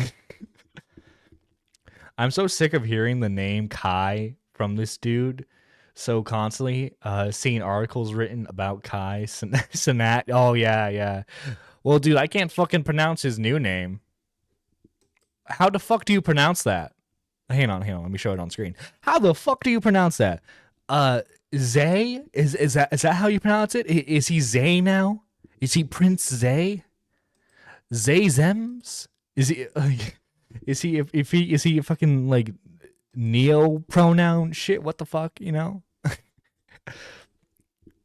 I'm sorry, I'm not saying Zay. Zay really messed up here. Like, no, I'm just gonna call him like Kai. Is the fact that she accused you of beating her. Don't you want to talk about that? She gave me 3 hours to leave the apartment, knowing that I lived an entire hour away from my family. And if she came home before I left, I would be arrested. The last thing she did before she attempted to ruin my life was hug me and tell me she wanted to set up an apartment with me. Omnia has always been manipulative and two-faced since the beginning of our relationship, and I saved all this in case this would happen. She would even talk about me with Thuman despite liking me. A lot of this is focused on the money side of things, but he also does criticize her a bit. He asks how she could speak to him nicely, despite claiming that she had just been abused by him. I mean, the obvious answer would probably be that she maybe didn't want to anger him and suffer from more of that, assuming that... Yeah, like, unless it's like they're absolutely fed up with it at that point. You know, usually victims of abuse, if they're in a situation where they have to talk to their abuser, especially if it's still like they're still in the domestic violence situation, they're going to try their best in order not to anger the person that's abusing them. Crazy, I know. This dude's new name sounds like a time as DC villain. Yeah.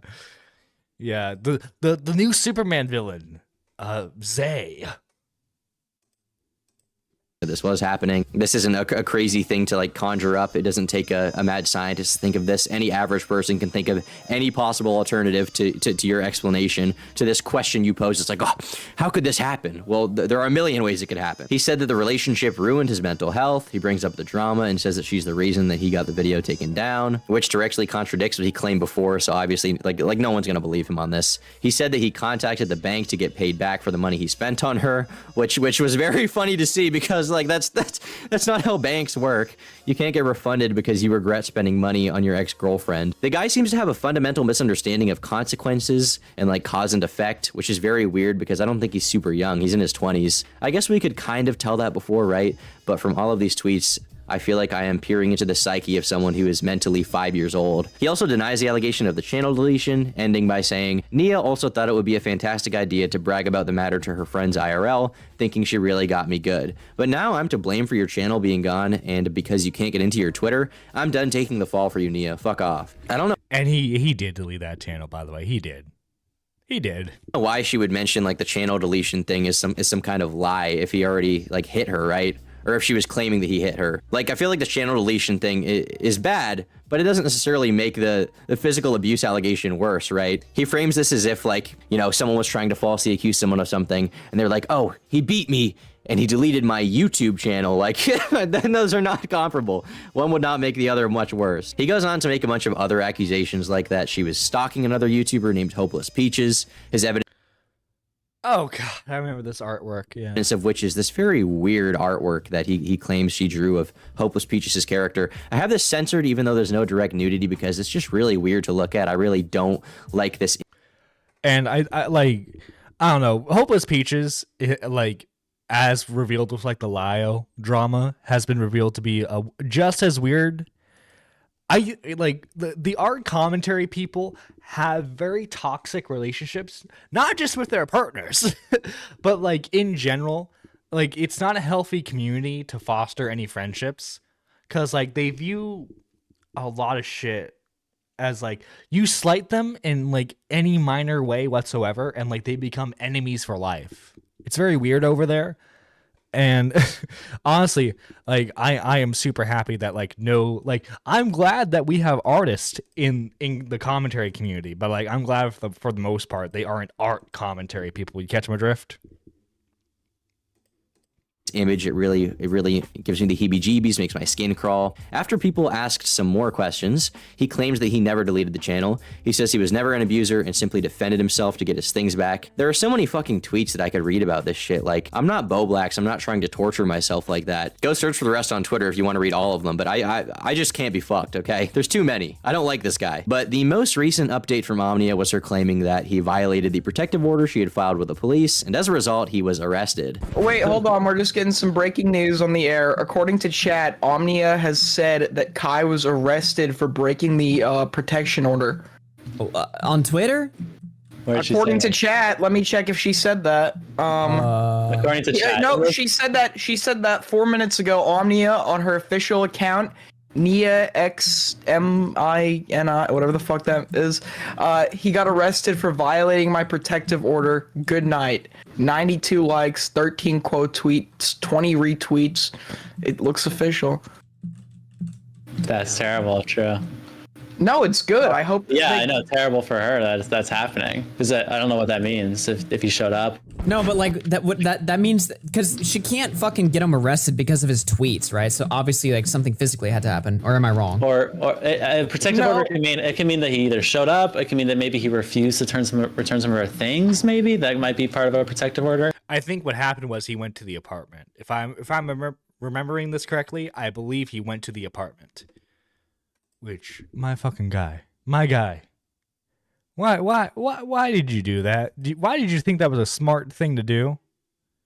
Granted, as shown here, you're not the most fucking intelligent individual. But like, Christ, man. Again, guys, these are people who had a domestic, like, I'm not that. They had a custody battle over who got the cat. There's like her items, and he's like, I don't want to return this, so he gets arrested or something.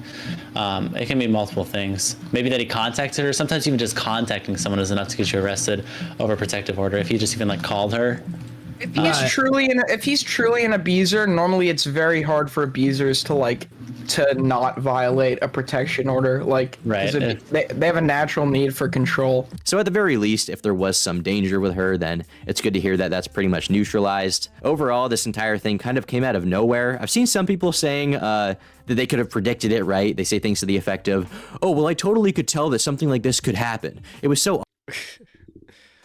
Anyone who was saying that at the time is just like bullshitting.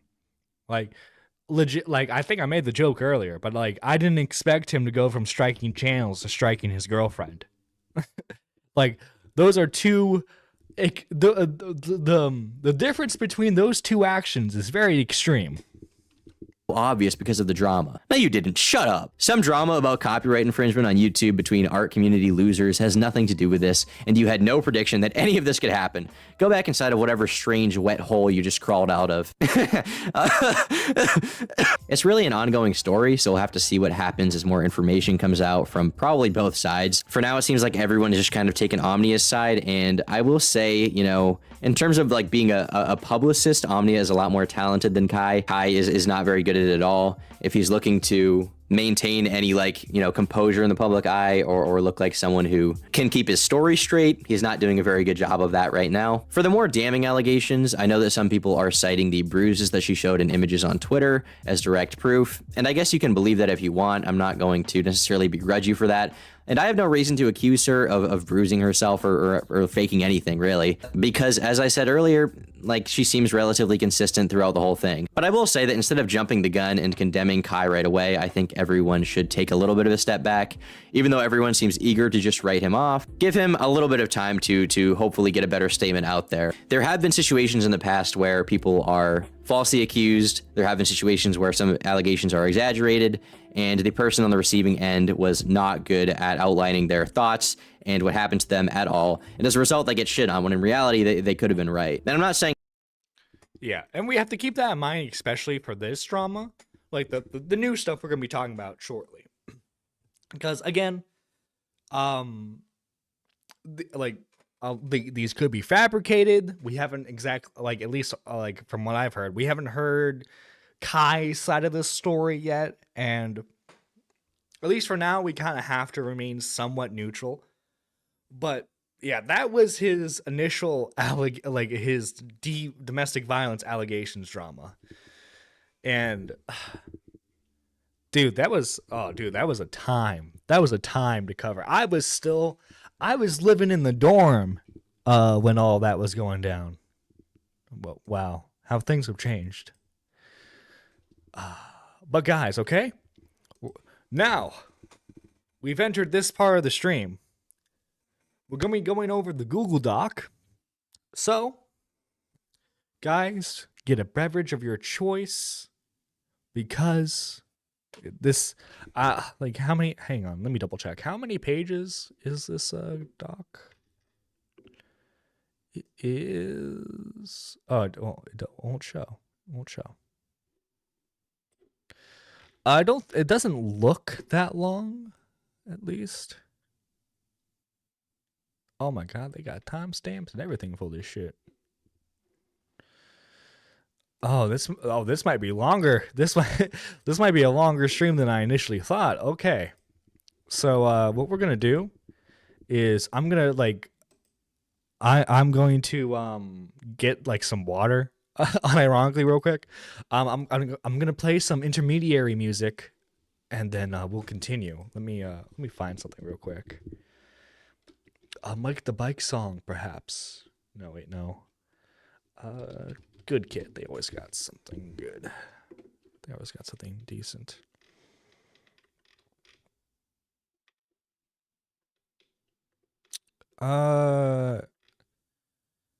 Let's play from the start. That should give me plenty of time. Anyway, guys, we'll see you in just a moment. Don't you notice how I get quiet when there's no one else around? Me and you and awkward silence. Don't you dare look at me that way. I don't need reminders of how you don't feel the same.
What's a girl to do?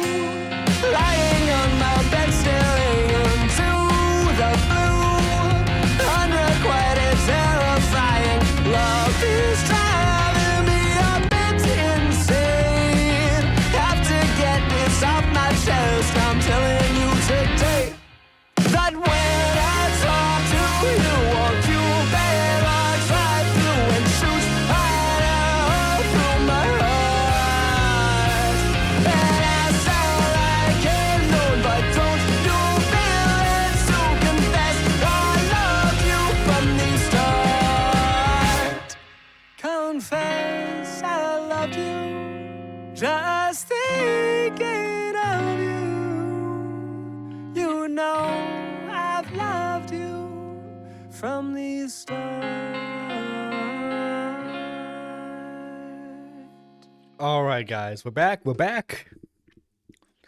Now, I need to preface this. I know I said this already in the 2 other segments of this live stream, but we have to keep in mind, especially with these new allegations, that these are this is like allegations are not evidence. These are accusations. Innocent until proven guilty. And actually, hang on. Let me. Oh wait, it's easier for me if I can read this bullshit. But yeah, and we still need to hear Kai's side of the story too. Kai Weiss, 2024. Trigger warning: mentions of grooming, emotional and verbal abuse, mentions of self-harm and unaliving, coercion, cyberstalking, manipulation, and pedophilia. Disclaimer: this document will be talking about sensitive topics, so please be careful and stay safe when reading this. Please do not harass anyone in this document. This document was made to warn others that Kai Weiss, aka Prince Zay, has not changed, and to spread awareness on how much of a dangerous individual he is. We want to prevent more people from falling victim to him. The perfect victim. There is no such thing as a perfect victim. And while there are things to criticize, please remember the power dynamics of this relationship, as well as the victim's age, which was 17 when they met. The victim is not familiar with the commentary community, so she never knew who Kai was when they met. Kai Weiss, he/they, was an art commentary YouTuber. People who were a part of this community as well as commentary community might know who he is. And this is, again, his current channel. Oh my god, he was at 11K and looks like he's lost subscribers since this has all taken place. A lot of people know him from his debate with John Swan, his drama with Hobus Peaches, and also know him as Omnia's abuser.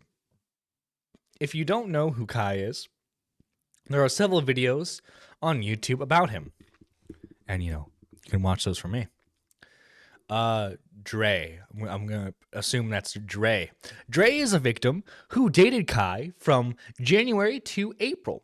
Again, she didn't know anything about the art commentary community, and she wasn't a fan. So this wasn't a relationship between a fan and a content creator. She is also in Bolivia, all right?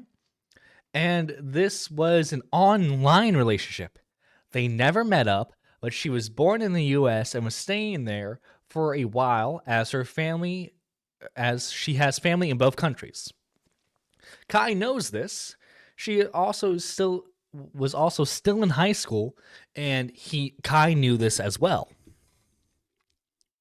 Omnia. This is added to those who don't know anything about Kai Weiss, as this is context for later into the document. And it's also important to know Omnia, they/them, is Kai's ex, who was domestically assaulted and stalked by him. Their response about him and their court case is linked below in its playlist. But if you don't know anything about Kai, please watch these. Their voice still deserves to be heard. Who I am. I'm O, and I used to be a fan of Kai Weiss before the copyright strike drama. After that, he'd constantly get into drama, minus the DV, that's a crime. But even after that, he's gotten himself into drama. I don't interact with people all that much and keep to myself. But somewhere in January or February, I noticed a girl, Dre, in his Twitter banner. He made it public when he would interact with her on Twitter, and later during his streams, see tab 2. Oh god, tab 2. At first, I was unaware of her and figured she was around the same age as Kai, who is 24 as of now, based on his Twitter. I was worried because of his past, but it seemed like everything was fine for now. And then if I can, any way I can open up the image in a new tab. Yep. I might have to zoom in on this bad boy a bit more. Let's see. There is no story to tell. There's no other truth. I stopped believing the lies and deceit. I've been put in this position like this from time to time. One of my drafts later today. So is this about... Is this about the current girl? Or is this still about Omnia right here? Let me open this in a new tab, goddammit. Okay, thank you. Here is one of my drafts. A day later, if you like, you blanks. Listen, okay, Tyrone's giving me the pass, but you know, we're live streaming right now. Just come out of my life and cut it the fuck out. Leave me alone, bro. I literally had to document our call. This even happened. Like I said, I deal with shit privately for a reason. F off. All right. Lovely Kai has not changed. Screenshots provided by Dre. These tweets are deleted as of now, but I knew there was more than what he was letting on. He put her Twitter post on blast for his followers to see and then victimized himself. She had 7 followers, by the way, so it wasn't like anyone was going to see such a vague tweet. And the tweet reads, after 2 long weeks, I could smile yesterday with some hope and light on the situation. The only person I could thank through all of this is my mother and a peer. Otherwise, I wouldn't have the strength to move forward. The only I can is the truth. The only I can ensure is the truth, which is obvious to you. And it continues. At first, I just watched her account because I was worried and didn't say anything to her yet because I'm a stranger. I do regret not checking on her then, but I'm glad I did eventually. I found out her age when she made this tweet. 18 is a weird age. You're an adult, but still a child who needs their parents. You're finishing high school, and you're on your way to college. This year is the year you've been waiting for, but all you can feel is grief. And I know it's legal, but in the tweet, it looked like it was implying she just turned 18 sometime during this year. She was following Omnia, so I assumed they were working together. I didn't want to just barge in and ask questions. Quick note, Dre and Omnia were talking to each other after what happened, and Omnia was helping her. It wasn't until I saw this tweet on August 31st that I finally reached out. Are you okay? No, I was groomed, silenced, threatened, verbally and mentally abused. Manipulated by a content creator who victimized themselves, and everyone believes it. And then, what is this right here? Hey, I saw your comment on my recent tweet. Hello, nice to meet you. I'm O, and I used to be an old fan of the content creator you're talking about. before he was outed as an abuser. You're talking about Kai, right? Yes, I'm talking about Kai. After talking on Twitter for a bit, we moved to Discord, where we had a 3-hour-long call about her situation. God damn. 3 hours long. A lot of this stuff was told to me was similar to what Anya explained they went through, and there was a lot of other stuff that made me sick. So I gathered everything that was told and sent to me and wrote this document to let people know that Kai Weiss is dangerous. Even though they haven't uploaded in a while, they do not deserve a platform.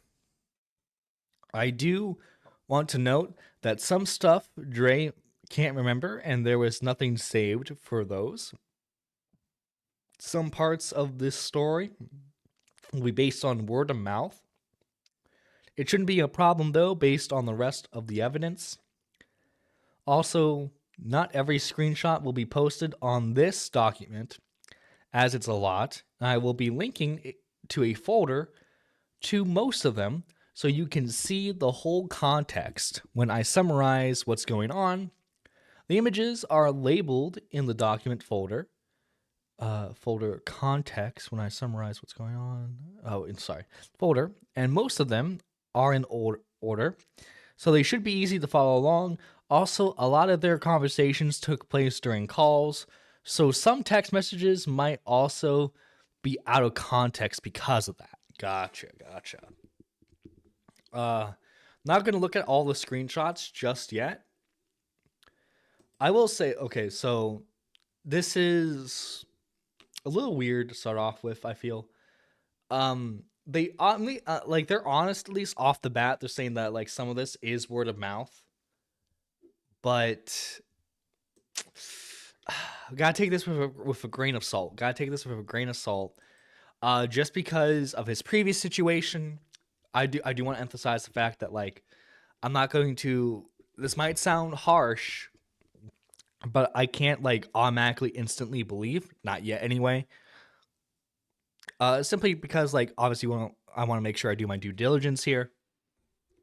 Anyway, we have January, either around the 13th or on it. Dre and Kai matched on Hinged and talked for one day before exchanging phone numbers. Dre had lied about her age on Hinge and said she was 18. She was going to turn 18 in March, but Kai wasn't aware of her age before then. Dre can't remember the exact date and doesn't have the screenshots for it, but from this message that was sent, it was at least before the 18th. All right, ladies and gentlemen, I have said it once, and I will say it 1,000 times again. Young men, don't be going after girls around your age or younger. Just don't do that. Go after the MILFs. Because worse comes to worse, you can say that they groomed you. But I digress. Then here's a screenshot of their conversations. Oh, no, not of the conversations. That girl with brown eyes who has a nose piercing will save you, by the way. What the fuck? And see what I mean? You see what I mean? He likes some light-skinned women. Kai likes some light-skinned women, man. He's got a type. Dre sent this to show Kai was referred talking about her in the reply. Let's see, 5 days after talking, Dre revealed her age. At first, he wanted to end it, but still continued to talk to her anyway. She didn't want to break up with him because she really liked him. She summarized how they met here. We don't have exact proof of when he found out her age, but we do have text messages to prove that he knew the age. Okay, so what I'm going to do here is I'm just going to show my face right here. And then we're going to look Oh wait, oh no, you freaks. Made me lose my fucking place. What the fuck? But that's another Google Doc. Oh no. Oh. I'm like, I am 22 right now. Like, I made a joke about it, but I'm not, like, bare minimum, I date someone like a year younger than me. I'm 22, dating someone who's 21. You know, we can both go out to a bar and have a good time. You know, that type of thing. I don't date anyone, now that I'm 22, I don't date anyone below the drinking age, whether that be 18, 19, or 20. Your streams are great to have on the background. Thank you. But back to my point. Okay, so initially, he didn't know the age. He thought that she was 18, and he thought it was above board. Dude, as soon as you find out that she's 17, and you're, 24, 23 at the time of this interaction? How the fuck am I older than you? Listen. The appearances can be deceiving, Gaming Witch. But listen, okay? Like, Kai, you're 24. Why the fuck are you, like, wanting to date a 17-year-old? I don't know if I can necessarily call that pedophilia. I don't know if I can necessarily call that. I can say it's a little weird. Cause like, dude, like, especially with it being an online relationship too. Like, Kai had to have known this was gonna like backfire eventually. Cause like, dude, like, granted, I don't know like his history on like covering like allegations and all that, right? But I would assume, given his general vibes, that prior to all his stuff happening, he was probably very pro-victim. But like, dude, you had to have at least known some stories where it's like a creator dates like a 17-year-old and it doesn't work out. How am I older than Kai? I'm 25. Well, you know, I you know what? You probably look great for your age. Gaming Witch, you probably look fantastic for your age. I have never seen an IRL picture of you. I don't know if it's leaking out there. But listen, you're doing a whole lot better than Kai. You're doing a whole lot better than him. You don't have domestic violence charges on you. And you don't have a whole Google Doc about you. So you should celebrate in that fact. You should celebrate. Goddamn, you don't look 22. How the hell am I older? Gee, guys, thank you guys so much. You're my self-esteem right now. It's really hurt. I'm really hurt by the self-esteem, guys. Come on, you're being mean to me in chat. It's not cool. Not cool, chat. It's not fucking cool. I'm gonna cry now. You know what? I'm gonna end the stream. I'm gonna cry, and you know that's the end of my online career. Anyway, let's continue. Dre does regret being ignorant about Kai and also has apologized to Omnia. Please do not go and harass them. He screenshotted the videos he made where he lies, in my opinion, because later in this document, it will be found out he has used the same tactics on Dre that he did with Omnia. So a lot of messages he sent here age poorly. All right. Let's read some of that, shall we? Men only, it's not only though abuse, but also an essay. It happens all the time. It's never talked about enough. I know, especially through my exposure of my experiences and others, that women can also are also cynical, okay? But don't face the same reality of punishment as men, since it's disregarded as a mistake or just an overall lack of accountability. I want I want to be healthy with you because of your experiences. I don't want to have a future with you where if we do have children, our children see us yell at each other and throw things. I vowed to myself if I ever end up with someone else that I would love them beyond measure. Regardless of mental illness, regardless of their past, I will do my part in making the relationship as healthy as possible. I mean, that's like generally what you should do, in a relationship. At least that's how I feel. I never ever want to hurt you, and I will never create a space where you feel that. I believe that I was loved by my ex for a long time, but continued to discover that it was not the case. I stayed when I knew I shouldn't have, because I just don't want to be alone. I didn't love myself enough, nor believe that I could be someone that could be loved by someone else. I endured a lot because I didn't want to be the one to end things. I'm sensitive to lies because I have been lied to a lot.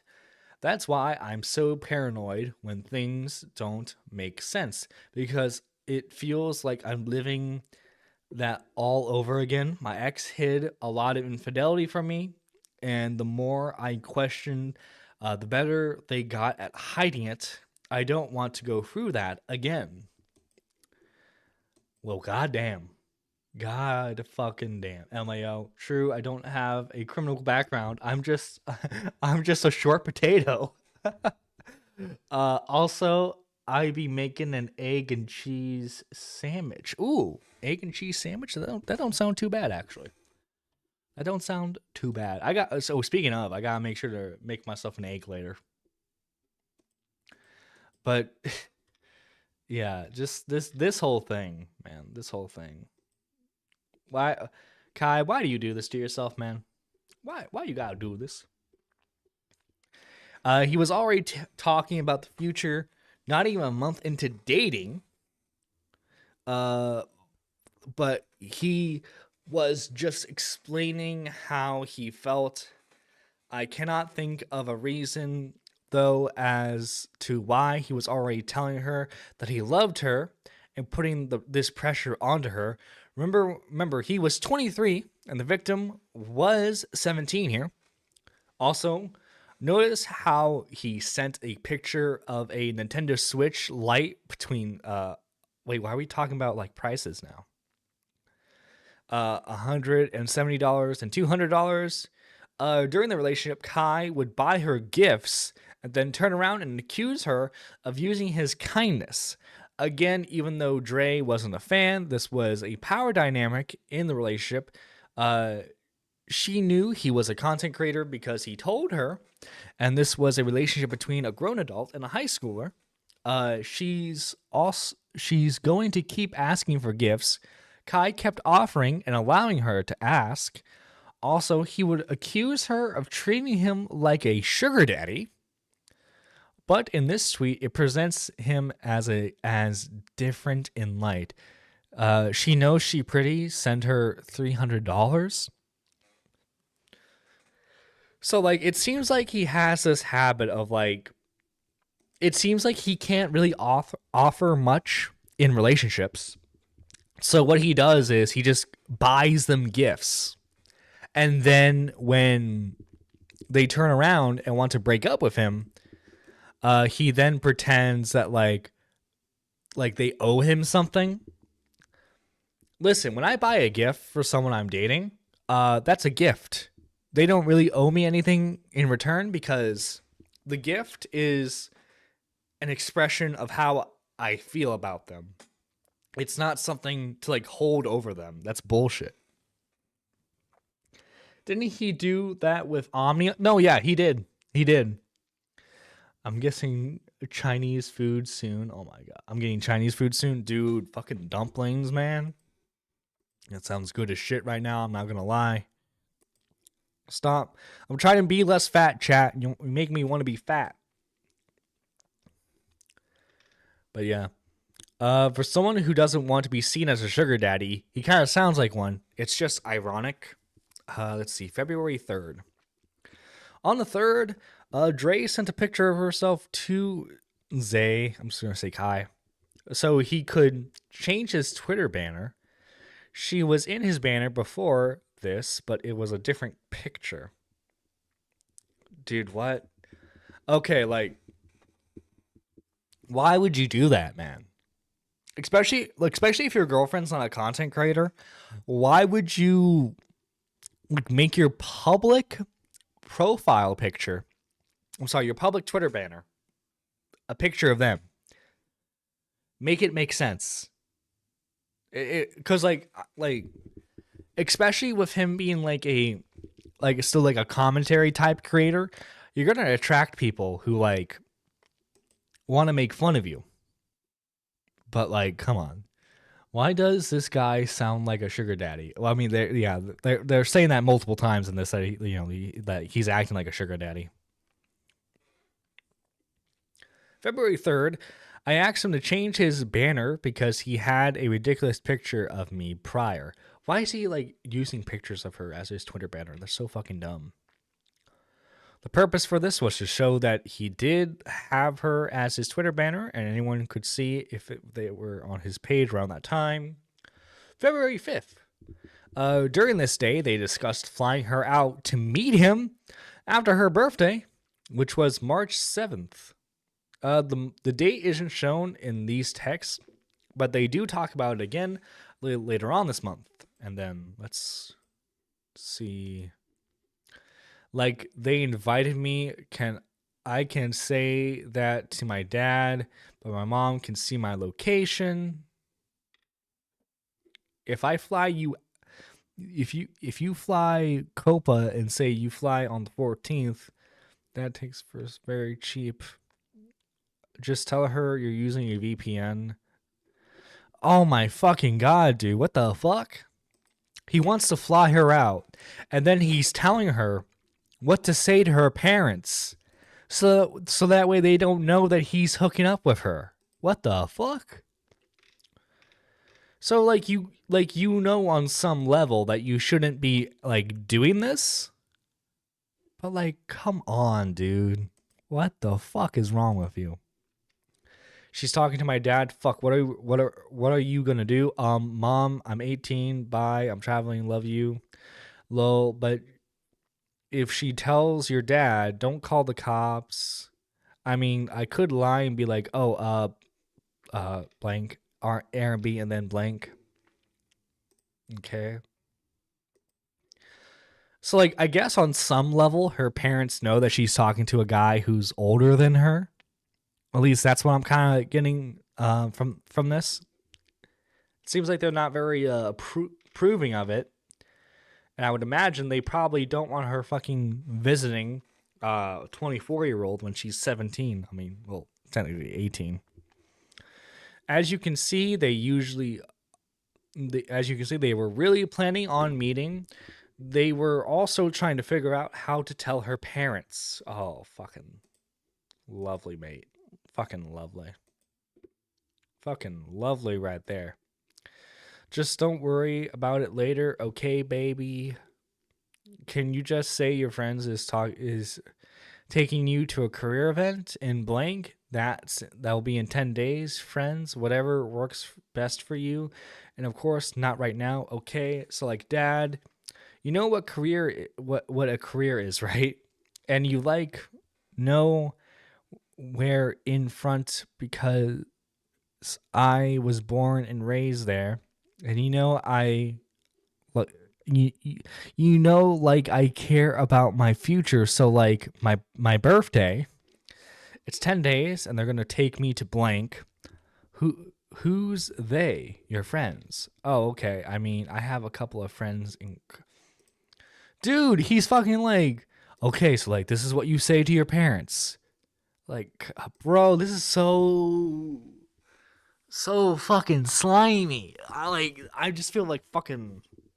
Is this the ick? When girls say ick, is this what they mean? Because I'm getting the closest thing I feel to an ick right now. Like, dude, okay, like if you really want to fucking meet her, just wait a few months or like maybe a few weeks after she turns 18. Maybe wait till she moves out or something. God damn. And my baby is off. Have fun, princess. Dude, it's so fucking, especially when he calls himself fucking Prince Kai or Prince Zay. And he's like, "You're my princess." What the fuck? Do well, and I want to see you in March. You can just say your friends is taking you to a career event in blank, and it will be 10 days. Prices for your tickets are dropping too. If you want to get the green light this month, I can have your tickets same month. Career event. I'll ask later. Let me just adjust to school first. I just came back last week. Never mind then. What do you mean never mind? I'm still going to ask. Just give me time. Dude, he's fucking desperate, man. He's fucking desperate to hit that shit. God damn, man. What the fuck? We're going to blank for the weekend, go hang out, and it's close to the airport, so not much to say. I can just visit my uncle while I'm there, so there's no suspicion. That works. And getting to blank will take a minute, but I'll definitely be able to get there. Okay. We go see each other, then hit the train back home, and I'll bring snacks and comfortables. If you don't nap, we can go out to eat. Okay. Now I'm here waiting. What do I do? Wait, baby. You really gonna love your gift. Yeah, I'm so mad.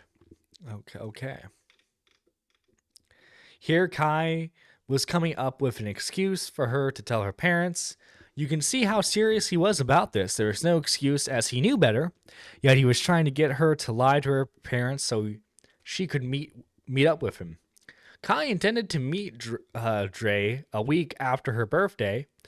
As you can see the date on the ticket prices he looked up. And like, look, okay.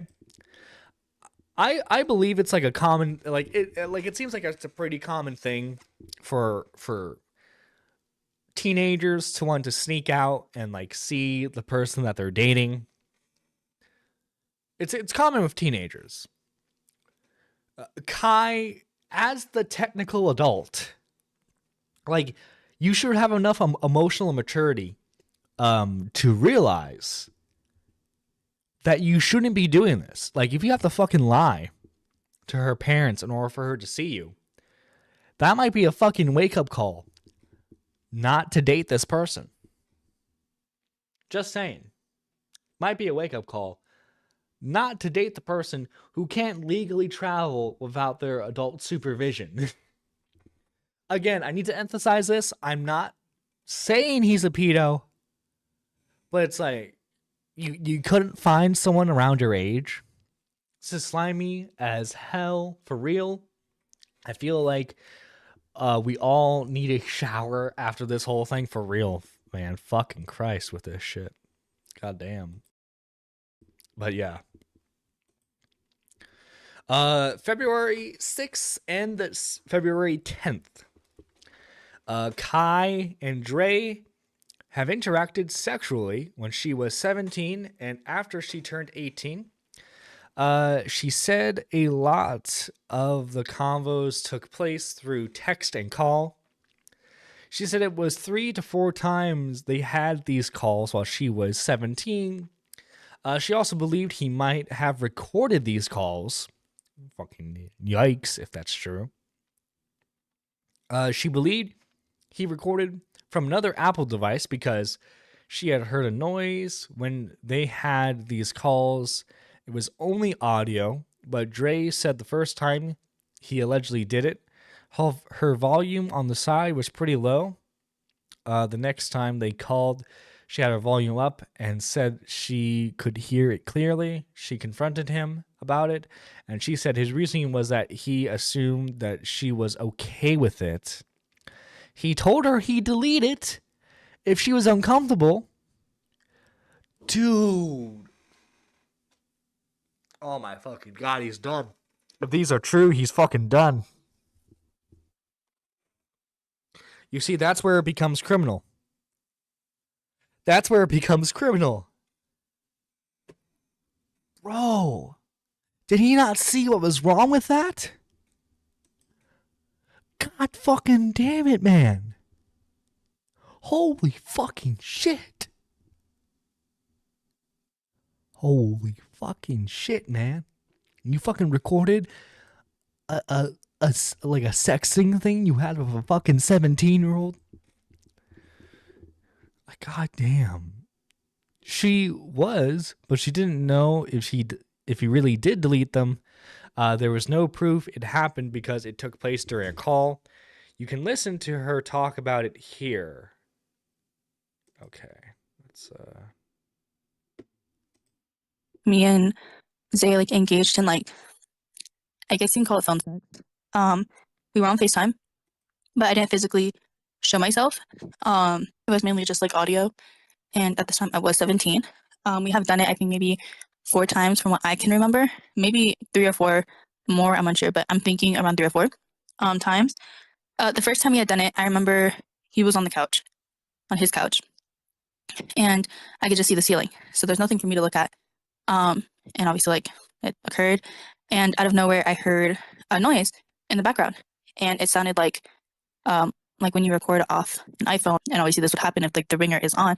So in this case, I think I was on his phone. So this had to be either on his MacBook or his iPad. I'm guessing it's probably his iPad. And at first I thought I was just kind of like overthinking it because I didn't think Zay would do that. So I thought that maybe I just didn't hear clearly and it wasn't that at all.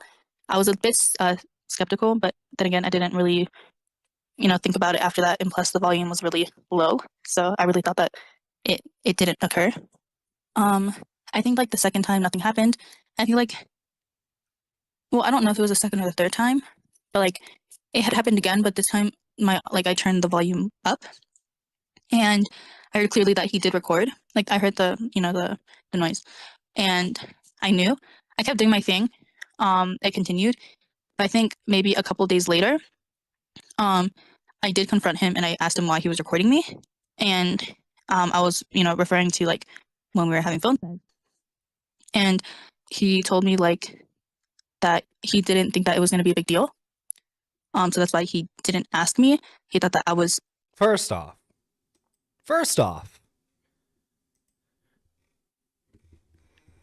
you're recording a 17-year-old sexting with you, man. What the fuck is wrong with you? Secondly, that requires consent.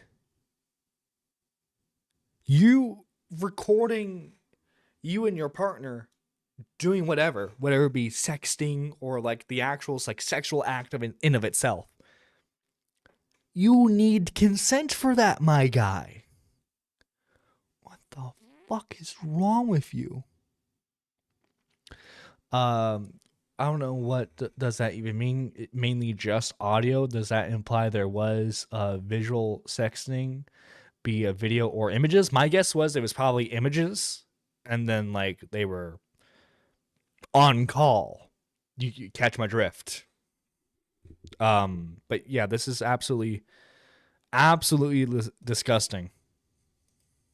All like automatically okay with it.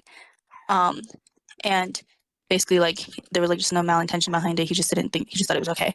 And he thought I would be okay with it. Mind you, I was a minor during this. And he told me that if I felt uncomfortable that he would delete them.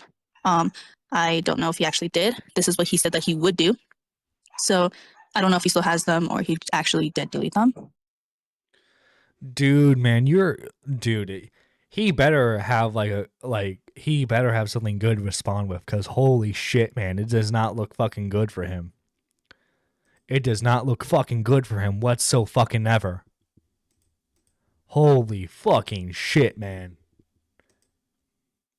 You a fucking 24-year-old recording yourself having a sexting interaction with a 17-year-old? What the fuck, man? The least living people, degens, all of them. True, K-Huck. True, they're all fucking degenerates. They're all fucking degenerates and need to be fucking they need to be shoveled off somewhere where they can never interact with normal society ever again. Okay, read that. Here we go. On the 6th, Kai sent Dre a sexual tweet, and after she responded, he sent her a dick pic, and on the 10th, she sent him a suggestive picture. This was not a nude, but they did exchange nudes. They also had they had shower calls together. She told him that shower calls started in February, and they usually had one when she would come home from school. So Kai had no problem talking sexually to a minor or have shower calls with her. He didn't care that what he was doing was illegal. So yeah, like this is the thing. It's just like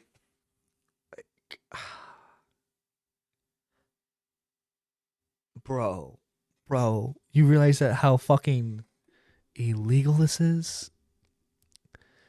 Stay the F away from all that. Yeah, like bro, what the fuck? What the fuck is wrong with you, man? You're gonna do this shit? Hang on, let me double check these screenshots, making sure there's nothing here. Okay, here we go. Sorry it cuts off there. I'll make sure to read everything. Bae, can we text? I have free time. Hey, I have my dreams have been very vivid. How to convince your parents to go far away without them. Help me create a PowerPoint for this shit. This is serious business, and the crazy part is it's not far. It's not like far. Okay. They talk about meeting up with him again for her birthday. You can see the date on the messages here. Tell me more. Yeah, like I know it's like, but what do I say? What? I think I was running errands, not sure what I was doing. I think I can convince my dad, fair enough, but I don't know how I would. So I'm thinking about creating a PowerPoint. Imagine creating a PowerPoint so that way you can convince your parents to travel. What the fuck? She thought about going as far as to make a PowerPoint to explain why she wanted to travel. Then we have more here. It is because you have to think of every possible response and have an answer for it. We're doing this today if I don't have a lot of homework. I mean, it's just a visit. If we can greenlight it, I'm buying your ticket today. My brother left and moved to the US when he was 19 and he's fine. Also, we have time. We have to plan the times. Not today. You may need to wake up very early. Maybe the 17th of this month? Yes, awesome. But like, I have to behave, SMH. What the fuck, man? These fucking people.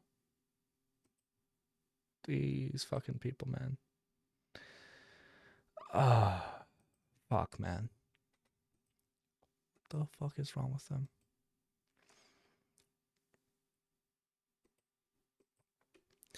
Yes, you absolutely do. Even with me, tomorrow I'm going to stay with my Spanish teacher during lunch to finish it. I really need this permission. Work anniversary and business meetings. I'm using this template, so I'm having to save it here. We're doing this on the trip. It's very cute. You're so dedicated. What the fuck, man? Could this guy like not get any action like anywhere else? Like, come on. Holy shit, this is bad. Like, for real feel I need a 6-hour hot shower after this, hearing how slimy this all is. And it's disgusting. It absolutely is fucking disgusting, man. Everything this guy is doing is fucking gross. Let's see. There's a jump in the messages, but you can read all the text messages in this section here. Kai was really set on meeting her and wanted to get the flight tickets as soon as possible. Also, when Dre mentioned how she had to behave in order to get her parents' approval, he said she had to behave with him too? After that, they talked about what they were going to do there, and messages caught my attention. What the fuck? Yes. We're going to have our naval and industrial pierced. I love you. Read for Spanish, read for English. I love you too, lots. I really appreciate the way you talked to me last night. Of course, I'm literally obsessed with you. Love you so much. Dude, what the fuck? It's just because he talked about taking her to go and get her navel pierced, as well as him saying that he was literally obsessed with her. I love you too. I love that. I love you too. I really want to be with you. I'll keep you safe. I want to make you happy. You already do. You make me happy too. You're my fave full-time job. Valentine's Day. And then, like, he's sending her gifts. Like, bro, come on, man. She's 17. 17. You gotta ask if he gets action, bro. Look at him. Listen, okay? I know. Listen. Some white women would fall for that. That's all I'm gonna say. Some white women would fall for that. But something tells me Prince Kai, listen, he likes his light-skinned women, but like he subscribes to the Dr. Umar way of thinking, probably. He was just constantly love bombing her during this relationship, and then in the last message, it was a screenshot of an Amazon delivery message, meaning a gift was he bought her was out for delivery. During February and March, Kai bought gifts for Dre, and she was in Bolivia during this time, so Kai had to send it to someone so it could get sent to her. You can listen to her explain it. And what the fuck? What is that, a fucking vest? Let's see, a vest, headphones, some cables, what the fuck? But also, she sent pictures of the gifts he brought her. What he bought me before I turned 18. Sony headphones. Soft cover copy of Moby Dick. What the fuck? Bro, why the fuck are you buying your girl Moby Dick? He's like, hey girl, I got something for you to read. It's called Moby Dick, but a white whale. Pins, a black hoodie, a belt. That's all I can think of. I think that's all. Some fucking weird ass gifts. Like headphones, I get. Pins, I understand. But like fucking a soft cover, Moby fucking Dick. What the fuck? And then shoes. Out of everything, the only thing I still use are the Hello Kitty Crocs because they're my favorite. Well, of course, she's a child. Hello Kitty Crocs were originally $70. Also, the headphones he bought her are between $200 and $350. Jesus Christ, man. Dude, I feel bougie when I spend like $100 on like a gift for like my significant other. He's fucking like spending $300 on this shit. The fuck? There's only a few screenshots, but I do believe that they are still important because during this time, they were having a discussion about Dre moving in with him and transferring to a high school near him. Context is missing for this, but even without it. Hang on, let me read this. Dre, maybe you should see if there's a way that it's possible for you, before you instantly write it off. I'm wasting time. What do you mean? See, if you want to, if you can talk to whatever school you're transferring to about being transferred within the year, I've seen it happen with senior students. They give you online classes or something to catch you up in credits. Dude, he's so fucking desperate to fly her out. What the fuck, man? We don't know how the conversations about this started, but we can note that he really wanted her to be with him. He was telling her to call the schools so she could transfer, trying to encourage her, saying that it's happened before, and telling her that what the plan would be if she were to go to school near him. He went even further and said that he'd be fine talking to her mom about it. He doesn't have a problem with talking to her parents about this. Bro. Dude, what? At least he didn't buy her a Moby Dick. Yo. At least he didn't buy her a Moby Huge. This guy has black noodle hair, LMAO. He looks like a stereotypical black cartoon figure. Goddamn, Gotcha Sim. Gotcha Sim's going in for the kill. Let's see. This was the month that everything went downhill and the mask finally came off of him completely. You can look at the April text messages here.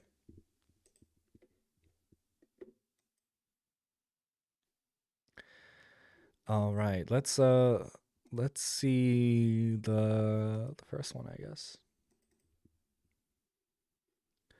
Oh, those are really hard. Hang on. Okay, I'm just gonna have to take their word for it. Goddamn.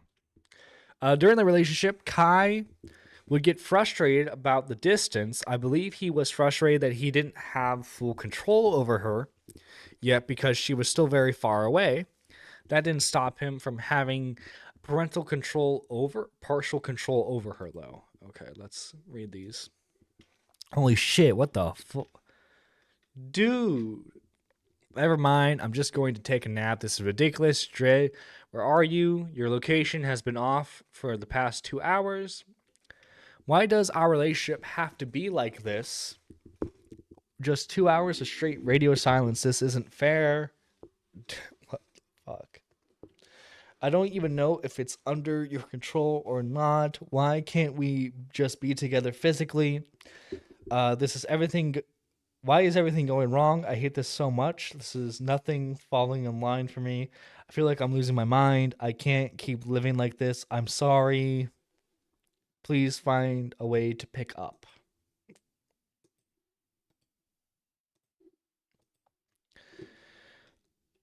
I'm not okay. I don't know if you're reading this, but if I don't pick up tomorrow, call someone to come to my address. Fucking Christ, man. He's sad that his 17-year-old girlfriend won't call him. Christ. Everything feels like it's falling apart. I'm not thinking straight and I can't sleep. I've been silent about so many stressors. I can't hold this all by myself. I don't know what to do. Dre, please just be asleep or tell me your phone got taken. I don't know, something. Well, if she's asleep, man, I don't know how she's going to tell you that she's asleep. Dre doesn't remember the context that led up to all these text messages, but she didn't answer her phone, and Kai starts spiraling. He was saying things like, why couldn't they be together physically? Why is nothing falling in line for him? Feels like he's losing his mind and more. He even implied that he would commit Minecraft logging off, with his text saying that if he didn't pick up, she... Excuse me, my throat's a bit dry. That she needed to call someone to check up on him. The text didn't imply anything else but harming himself. He can talk about how he was worried about her, but it wouldn't make him look better. He would get upset whenever she didn't want to talk or call. He would weaponize things against her, as whenever she didn't want to call, harming himself, his money, personal things about her that she had shared with him. and contacting her mom. He also would do things like do this if she wanted to break up.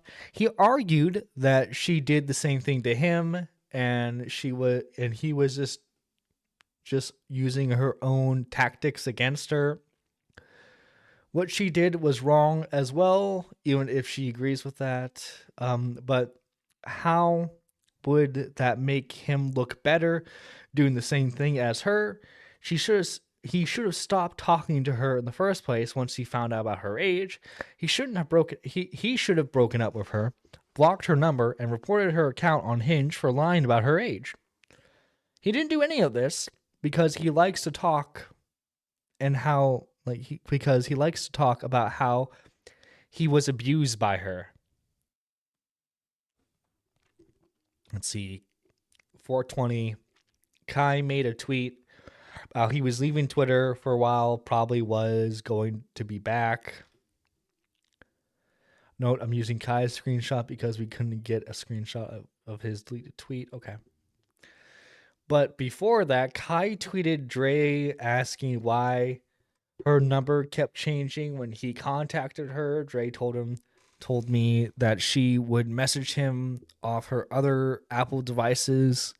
They were linked to her iCloud. And then on the 21st, you can see him threatening to talk to her mom if she didn't call him. Dre told him that she had a life, and he started counting down. She told me that she felt triggered and scared when he did that. April 21st, I don't know the full context. I'm guessing we were on a call. I had to hang up on the phone abruptly because someone might have walked in. Dude, like, what the fuck, man? Does he not have like a normal job? Cause like 11K on YouTube, you're not fucking making bank. I don't know why the fuck he's like spending all this money he fucking doesn't have on this girl. And like he's obsessing over her because it seems like he desires control. He desires affection from someone. And he's not making YouTube videos. What the fuck? It was revealed that her parents, her dad mostly, since this is the one who she lives with, was aware of Kai now and think that he was causing problems. It didn't want them talking. By aware, I mean they noticed a change in her performance at school and her mood and knew she was talking to someone who was possibly causing that to happen. She told me that she was an A student, so something was definitely wrong once they noticed her grades dropping. Oh, dang. She was already talking to her parents, and they didn't believe her. She told him that her dad didn't believe her excuses for some reason. Kai didn't understand why her dad didn't like him. Gee, I wonder why. Yes, good sir. Please continue talking to my 17-year-old daughter. FYI, Moby Huge is a... Oh my god, fuck's sake, man. Fuck's sake. Gotcha sent being a gooner in chat. Let's see. She told him her dad didn't like her for some reason. Kai didn't understand why he didn't like him. Again, her dad only knew him as the person Dre was talking to, and told her to remind her dad that she was actually the one to blame. He was even convinced that it would work. He then told her that if her dad had a problem with him, then he could talk to him. Dre's dad's first language is Spanish, and he could only speak basic English. So I don't know what Kai would get out of trying to talk to her dad. He blames her family for how their relationship was and said it wasn't normal. It's not normal for a 24-year-old to try and get with a 17-year-old that lives in another country. That's not normal, buddy. That's what's not normal here. What the fuck, man? You got me fucked up. These are 2 days. These 2 days led up to their official breakup. I will not be providing too many screenshots here, except for these ones. I feel it really necessary to be shown, but I will link the folder containing all the screenshots here, so you can look through them yourself for context. There are 88 screenshots, and it's not necessary to fit them all into this document. So it started off with an argument, but we don't know what led up to this, or if this was a continuation from the first. What does this argument look like? Forgot about the ring. It's whatever. It's not even fun anymore because I'm slightly asserting power. Okay. The shopping too. Yeah, for when I see you, you said you would buy me clothes later on. You were completely fine with it. No thanks. You got me fucked up if you think you can dominate me and hold a ring over my head for me to be submissive towards you. Same with contacting my mom.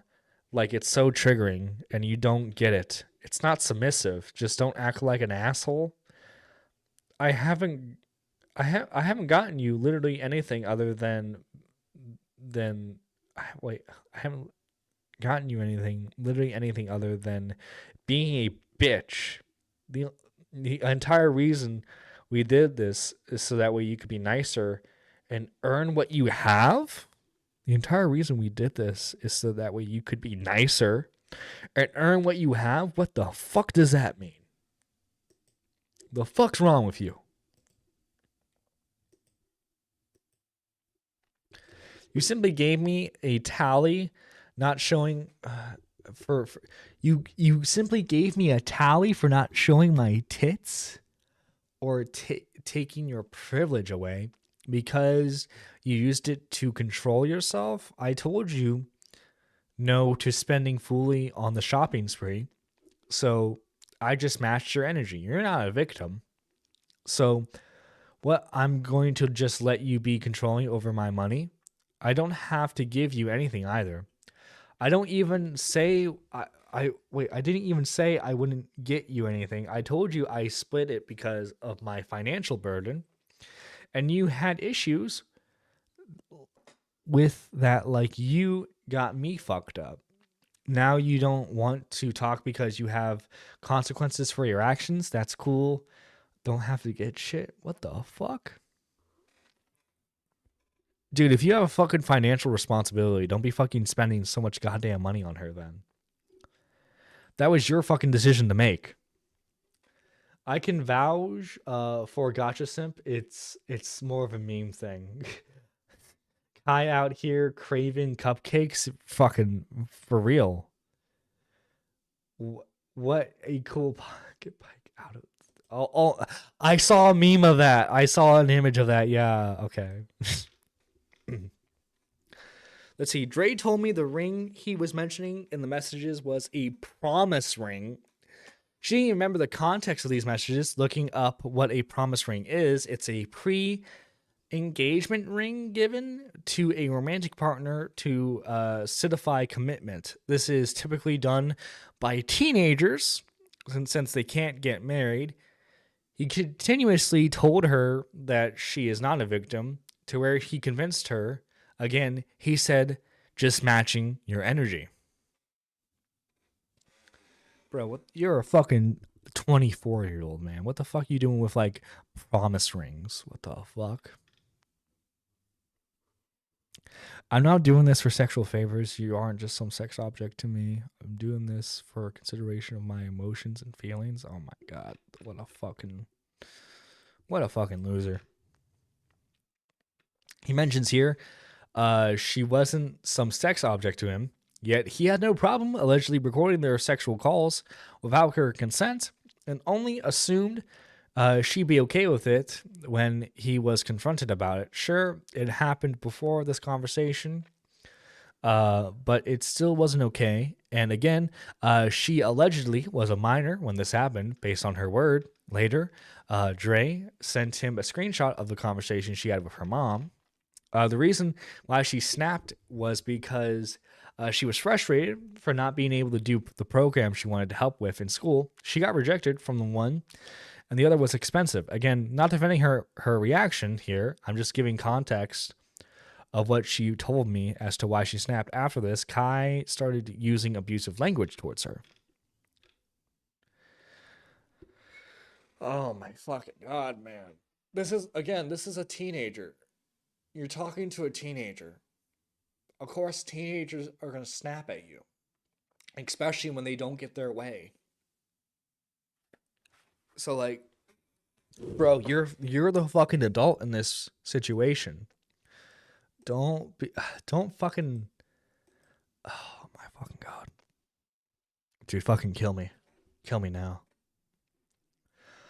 He would constantly tell her to break up with him, yet would throw a fit whenever she would try to. He also called himself her sugar daddy, pump and dump, even though he had no problem sending expensive gifts to her. When she had been 18 for like 1 month, he had just expecting so much from her. He said she treated his pets better than him, even though they were animals.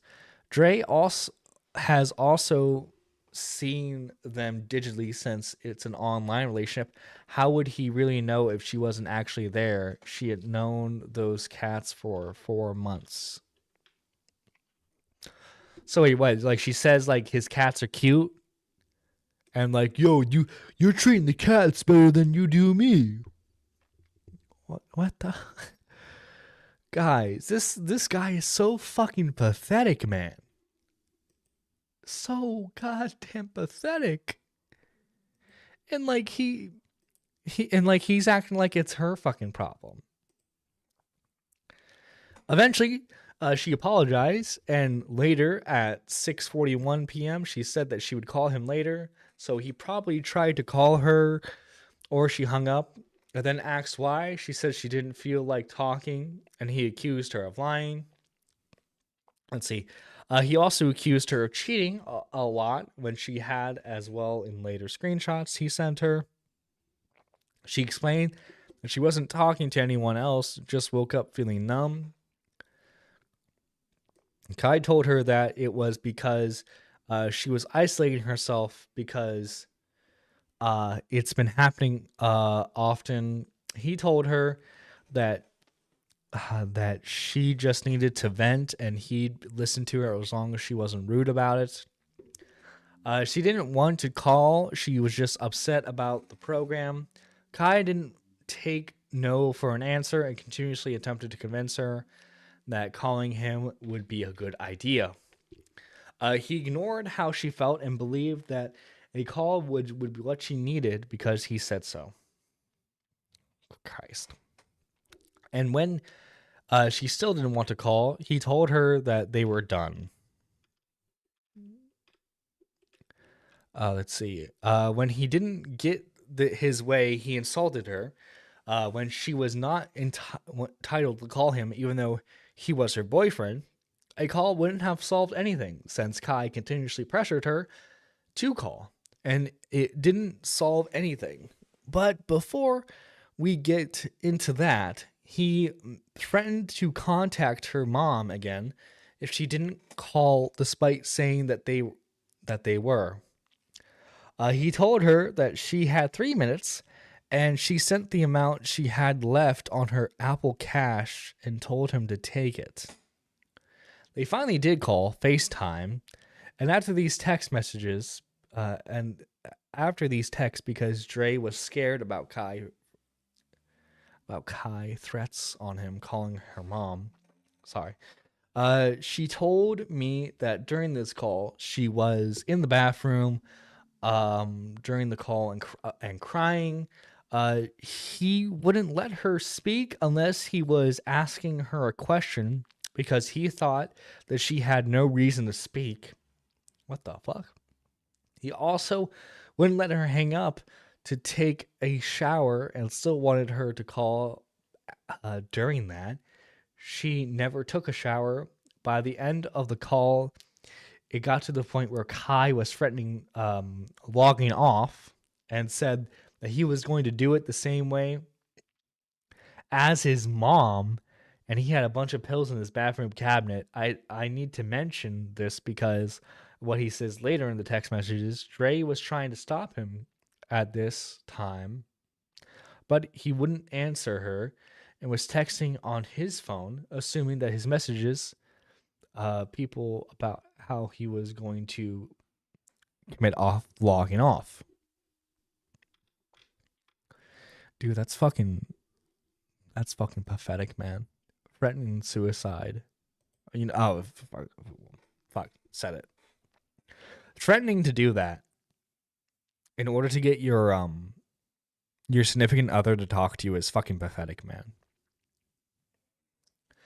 After that, she sent him pictures of him and his cat and told him if their relationship ends, it was her fault. Kai started to spiral again at this point.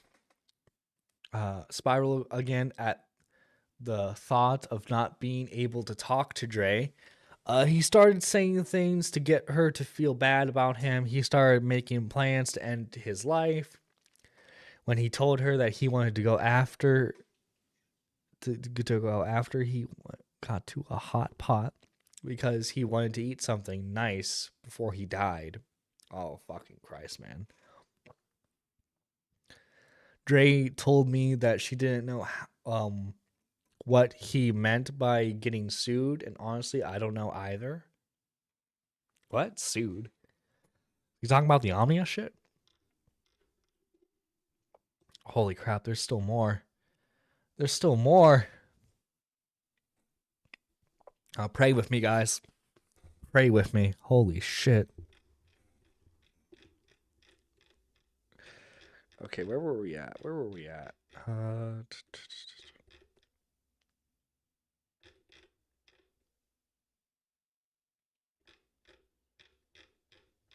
Here we go.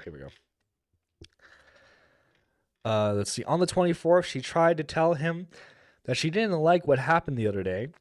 She mentioned that she was crying a lot, and he kept telling her that she wasn't allowed to speak because she didn't have the right to speak. What the fuck? Dude, this guy is fucking insufferable. This guy's an actual fucking sexist, too. Like, an actual, like, piece of shit human being. She tried to explain why the call really bothered her, but instead of apologizing, he blamed her. He called her manipulative and abusive, but she wasn't the one threatening to call a family member if he didn't want to call. She wasn't the one who kept forcing him to talk to, and was weaponizing someone's ignorance. She wasn't the one forcing him to talk. The call bothered her so much she broke down to her teacher, which Kai responded that she was weaponizing someone's ignorance. What? Once she mentioned that her teacher saw the messages, he went full mask off. He wouldn't apologize. He just kept insulting her and continued wanting him to go through with... Okay, let's fucking see this right here.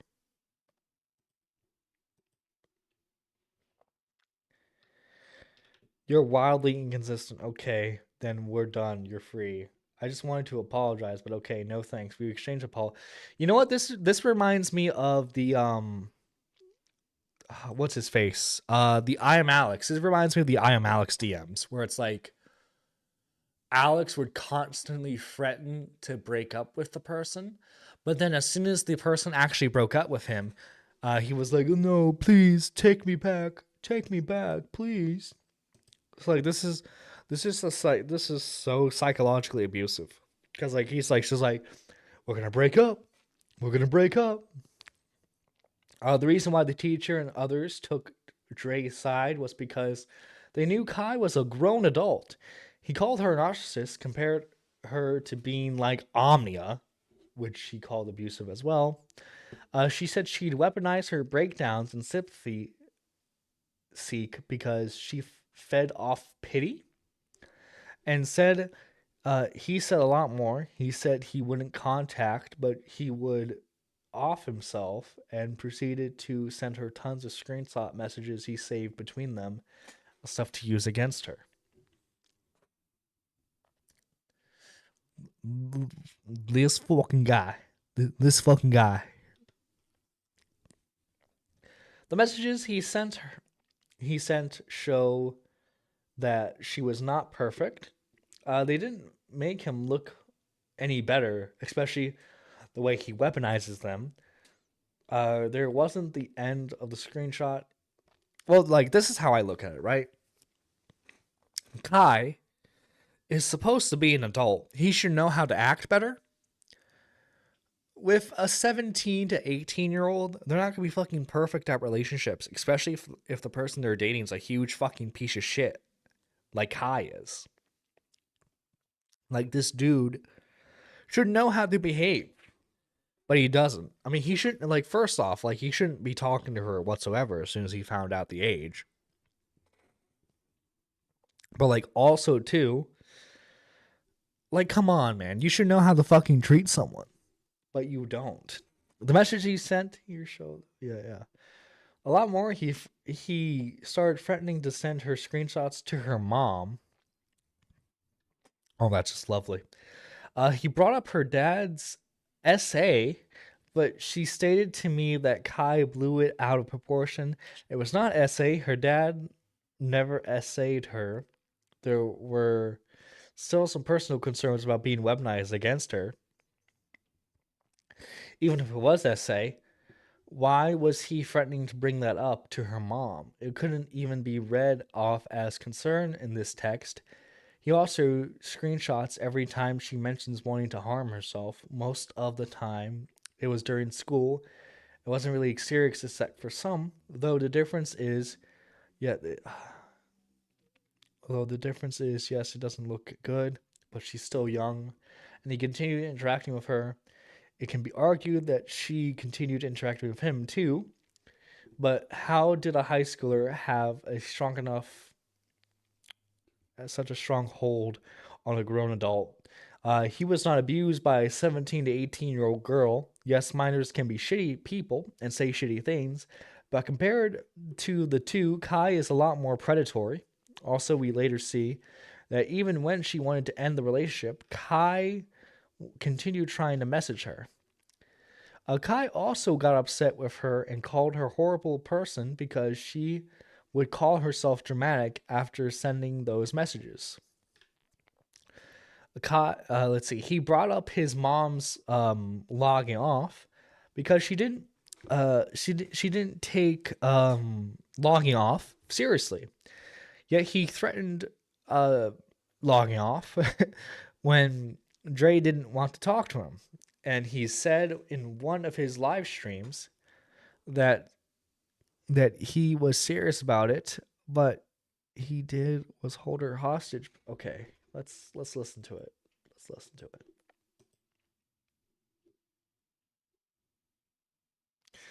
Oh, he's covering the Lio shit here. Okay. Why not? You have to understand that, like, it's really hard, especially when you love this person, to just comfortably let them go, because when they talk about suicide, it's something that you have to take seriously every single time. Because I've also been on the position where I've wanted to kill myself and I was looking for support. So, like, when you love somebody and, like, your brain is attached to them, and I'm sure that Lio built, like, a sense of codependency with Hopeless Peaches that, like, why not? You have to. Dude, this fucking guy. First off, it sounds like he should be dating men. Let's just get that out of the way. He sounds like he should be dating men. But yeah, hope y'all are enjoying this so far. I'm not, cause this guy is a disgusting piece of shit. Let's see. He would tell him to stop, but he didn't listen and continued sending screenshots. He would call her a gold digger and send her screenshots he took where she was sending him links to stuff she wanted. There was no context to show context to those screenshots as as to why she sent those, so there can't be anything determined there. We don't know if he had asked her what she wanted for her birthday before these. He sent her texts where they talk about Australia for the program she wanted to do for school, but he didn't approve. He even said that she had to choose either him or Australia, not both. What the fuck, man? Dude, that's so fucked up to give your partner an ultimatum like that. In this screenshot he sent her, it shows on February 13th he wanted to end the relationship, not because she was a minor, but because he was hurt that Dre thought he was sexualizing her. Even more screenshots of the text messages he sent looks to be articles about narcissists to her. Because he's trying to prove that he's not the narcissist, is that she's the narcissist. He's trying to gaslight her into thinking that she's the abusive one in this relationship. He would quote and highlight lines and would say that they were related to her. Mind you, he's been sending these messages nonstop without any breaks sometimes. Let's see. He went back to text messages sending again, as well as other group screenshots. In these messages, both Kai and Dre extending messages that went too far. Let's see. Dre regretted what she said and knew it wasn't okay. But what we could see, they constantly get into fights, and Kai would keep using abusive language towards her. He'd bring up personal details and blame her for it. After that, he stopped sending screenshots and called her abusive, and he insulted her. And then he told her that if they were done, they both needed to agree on that.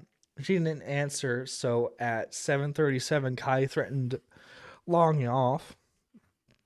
And then when she said that she didn't want to continue the relationship, he said that he was doing it. As this time she wasn't falling for it and wished him the best and broke up with him as it continued to threaten her with Blake and contacting her mom when she didn't call him. He sent her a screenshot of his Facebook messages with her mom. Dre told me that she never gave Kai her mom's Facebook or even her Facebook, and they both use nicknames for their profiles. She's not sure how Kai found her mom's Facebook. Dude, that's fucking creepy. After he sent that, he said that it had been done and told her to stop sharing her location, and conversations ended. That wasn't the end. This was what she sent her mom. Jesus. She told the mom not to answer him because she did read the messages.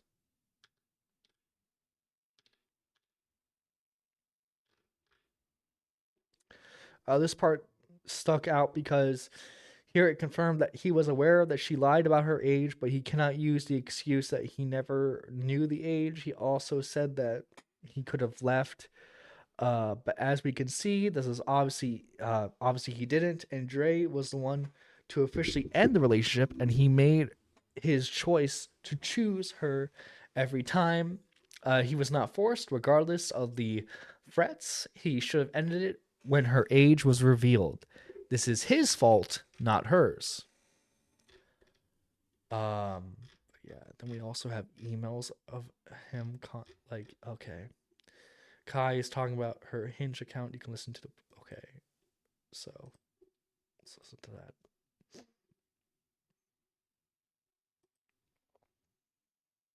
Janet, I don't know why the fuck I just caught you on Hinge, but whatever it is, whatever the reason it is that you did this, or anything like that, or whatever question that you have for me in regards to my usage, Hinge, or whatever the fuck, I don't mind answering that. But going through your shit, like, you're looking, what the fuck does this shit say? Becoming a successful journalist, moving to traveling internationally, but being able to keep my appearance without the professionalism. Drea, I don't even think you're from. Are you from Drea? Like, what? Wearing everything black, Hello Kitty. Why the fuck does he care? Rock music and gifts. Oh my gosh, I wonder where the fuck that shit comes from. Gifts. The first fucking photo here is a photo that I took of you. Look, honestly, if this is the decision that you want to make, if this is truly what you want to do, that is fine. But if you want to talk this out, I can work shit out with your mom. I can work shit out however it needs to be worked out. I don't care. I can talk to your mom. I can talk to your dad. We're able to fix this. But You see this, and this is where I bring up the I Am Alex comparison again. These abusers are constantly threatening to break up and like end the relationship. But as soon as the person that they're abusing takes initiative and actually ends the relationship, they're like, come on, baby, come on, we can fix this. Come back to me. I was so wrong. Please, let's start this relationship again. Like, dude, come on. Don't fucking you piece of shit. Honestly, Kai. The fuck's wrong with you? Andrea, you're making a mistake. This is not what you want to do. And I know that this is not what you want to do. If you're hurt, I don't think that I'm so much hurt as you are hurt. If you really... Oh, yeah, babe, you know, I don't need this relationship, but clearly, like, you do. So, like, let me fix this for you, is what he's saying here. That's what he's saying here. Like, what the fuck? Yeah, this guy can go fuck himself. That's what I'm thinking, chat. That's what I'm fucking thinking. This guy's being an abusive piece of shit. So fucking slimy with everything. You think that I'm that replaceable, that you can do that.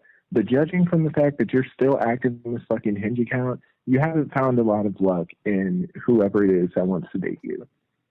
And then on top of that, there's also the people who have to find out that you're not, that you're also in Bolivia. Trey, just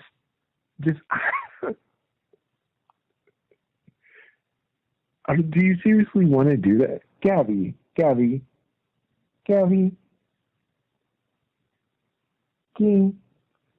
you seriously want, like, do you seriously want to do that? Listen, Gabby. If this is seriously something that you want to do, then that's completely fine. I like, this shit is fucking ridiculous to me, which is why I'm not. But if you really want to even though you reached out, it seems. Do this, and that's fine. But, like, you're looking for me in another person. And if you really think that you can replace me in the same week that you broke up with me without any complications in that next relationship, then you're making a mistake. I hope you think about this, and that's it for me. Dude. You're fucking sad, man. In his voicemail, Kai talked about her Hinge account. Yeah. And he also tries to gaslight her. He even used one of his cats, Gabby, to manipulate her. Dre told me she never listened to it. I told her not to, but she did read what I transcribed to the audio update. As of now, she has listened to it. Email part 2. He emails her again talking about making nearly 100K. Still trying to make her change. How the fuck do you make 100K? Your channel is fucking nowhere. Bullshit, you make 100K. Bull fucking shit. You do not make 100K. Don't be fucking lying to me. Don't be fucking lying, you fucking... No way you make 100 fucking K.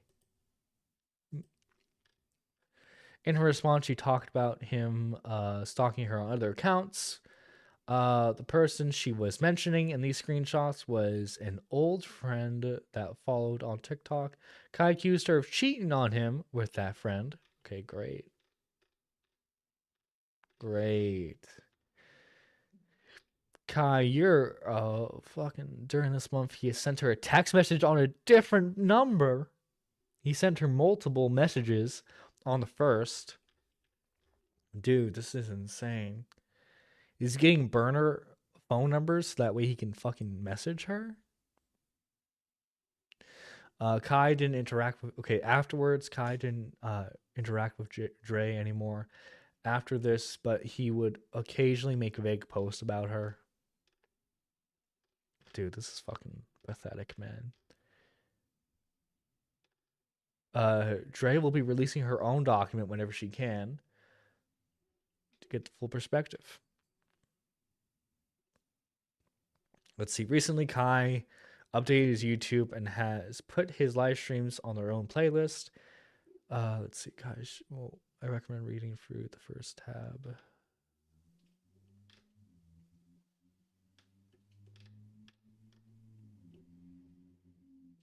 Okay, I don't.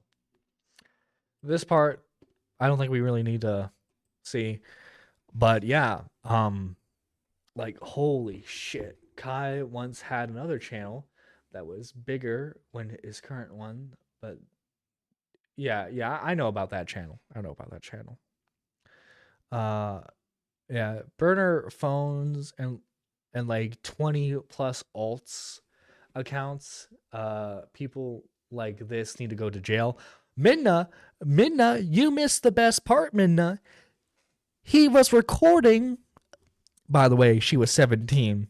He was recording their sexting without her consent. A 24-year-old was recording a 17-year-old when they were sexting.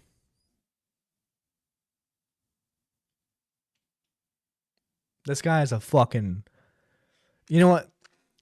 Like I said, we needed to like remain neutral. I still want to hear his side of the story. I want to hear how he fucking excuses any of this shit. But like, if I were a betting man, I don't know. This seems pretty bad for him. This seems pretty bad. If somehow this is wrong, I'm open to it. But if he's recording her at if he's recording her at 17 during their sexting encounters, that's pretty fucking illegal. Holy shit, man. Holy fucking shit. Thank you guys for coming on today's episode. I'll be honest, I'm gonna need to fucking... Oh no, not chat, the text. There we go. I'll be honest, chat, I'm gonna need to fucking... I'm gonna need a minute. Christ, I hate Kai. I hate him too. I absolutely hate that motherfucker. But anyway, guys, this is Nerdy John. We got shout out all the amazing members of the channel for all the support they give. First off, we gotta thank the highest tiered member, which is Pigeon Salad, for being a Super Nerd 3, going further beyond with his support, which I am incredibly thankful for. And then we have I Have Loved the Stars Too Fondly with the Super Nerd 2, and Tim's with the Super Nerd 2, the Ascended supporters. And finally, guys, we have Super Nerd 1, so that you can join for just 99 cents, and you get a shout out at the end of every live stream, you get exclusive members only content, and you get videos a day early. We have Nyx, Gotcha Simp, GG Hearts, Pudgy Labimbo, Lady Nourished, J1K, K-Huck, McMuffin, Daniel J, and Annie. Thank you guys so much for becoming members of the channel and supporting. And by the way, guys, you can support the channel also just by liking and subscribing. Tune in next time when we cover a certain community drama. This is Nerdy John signing out.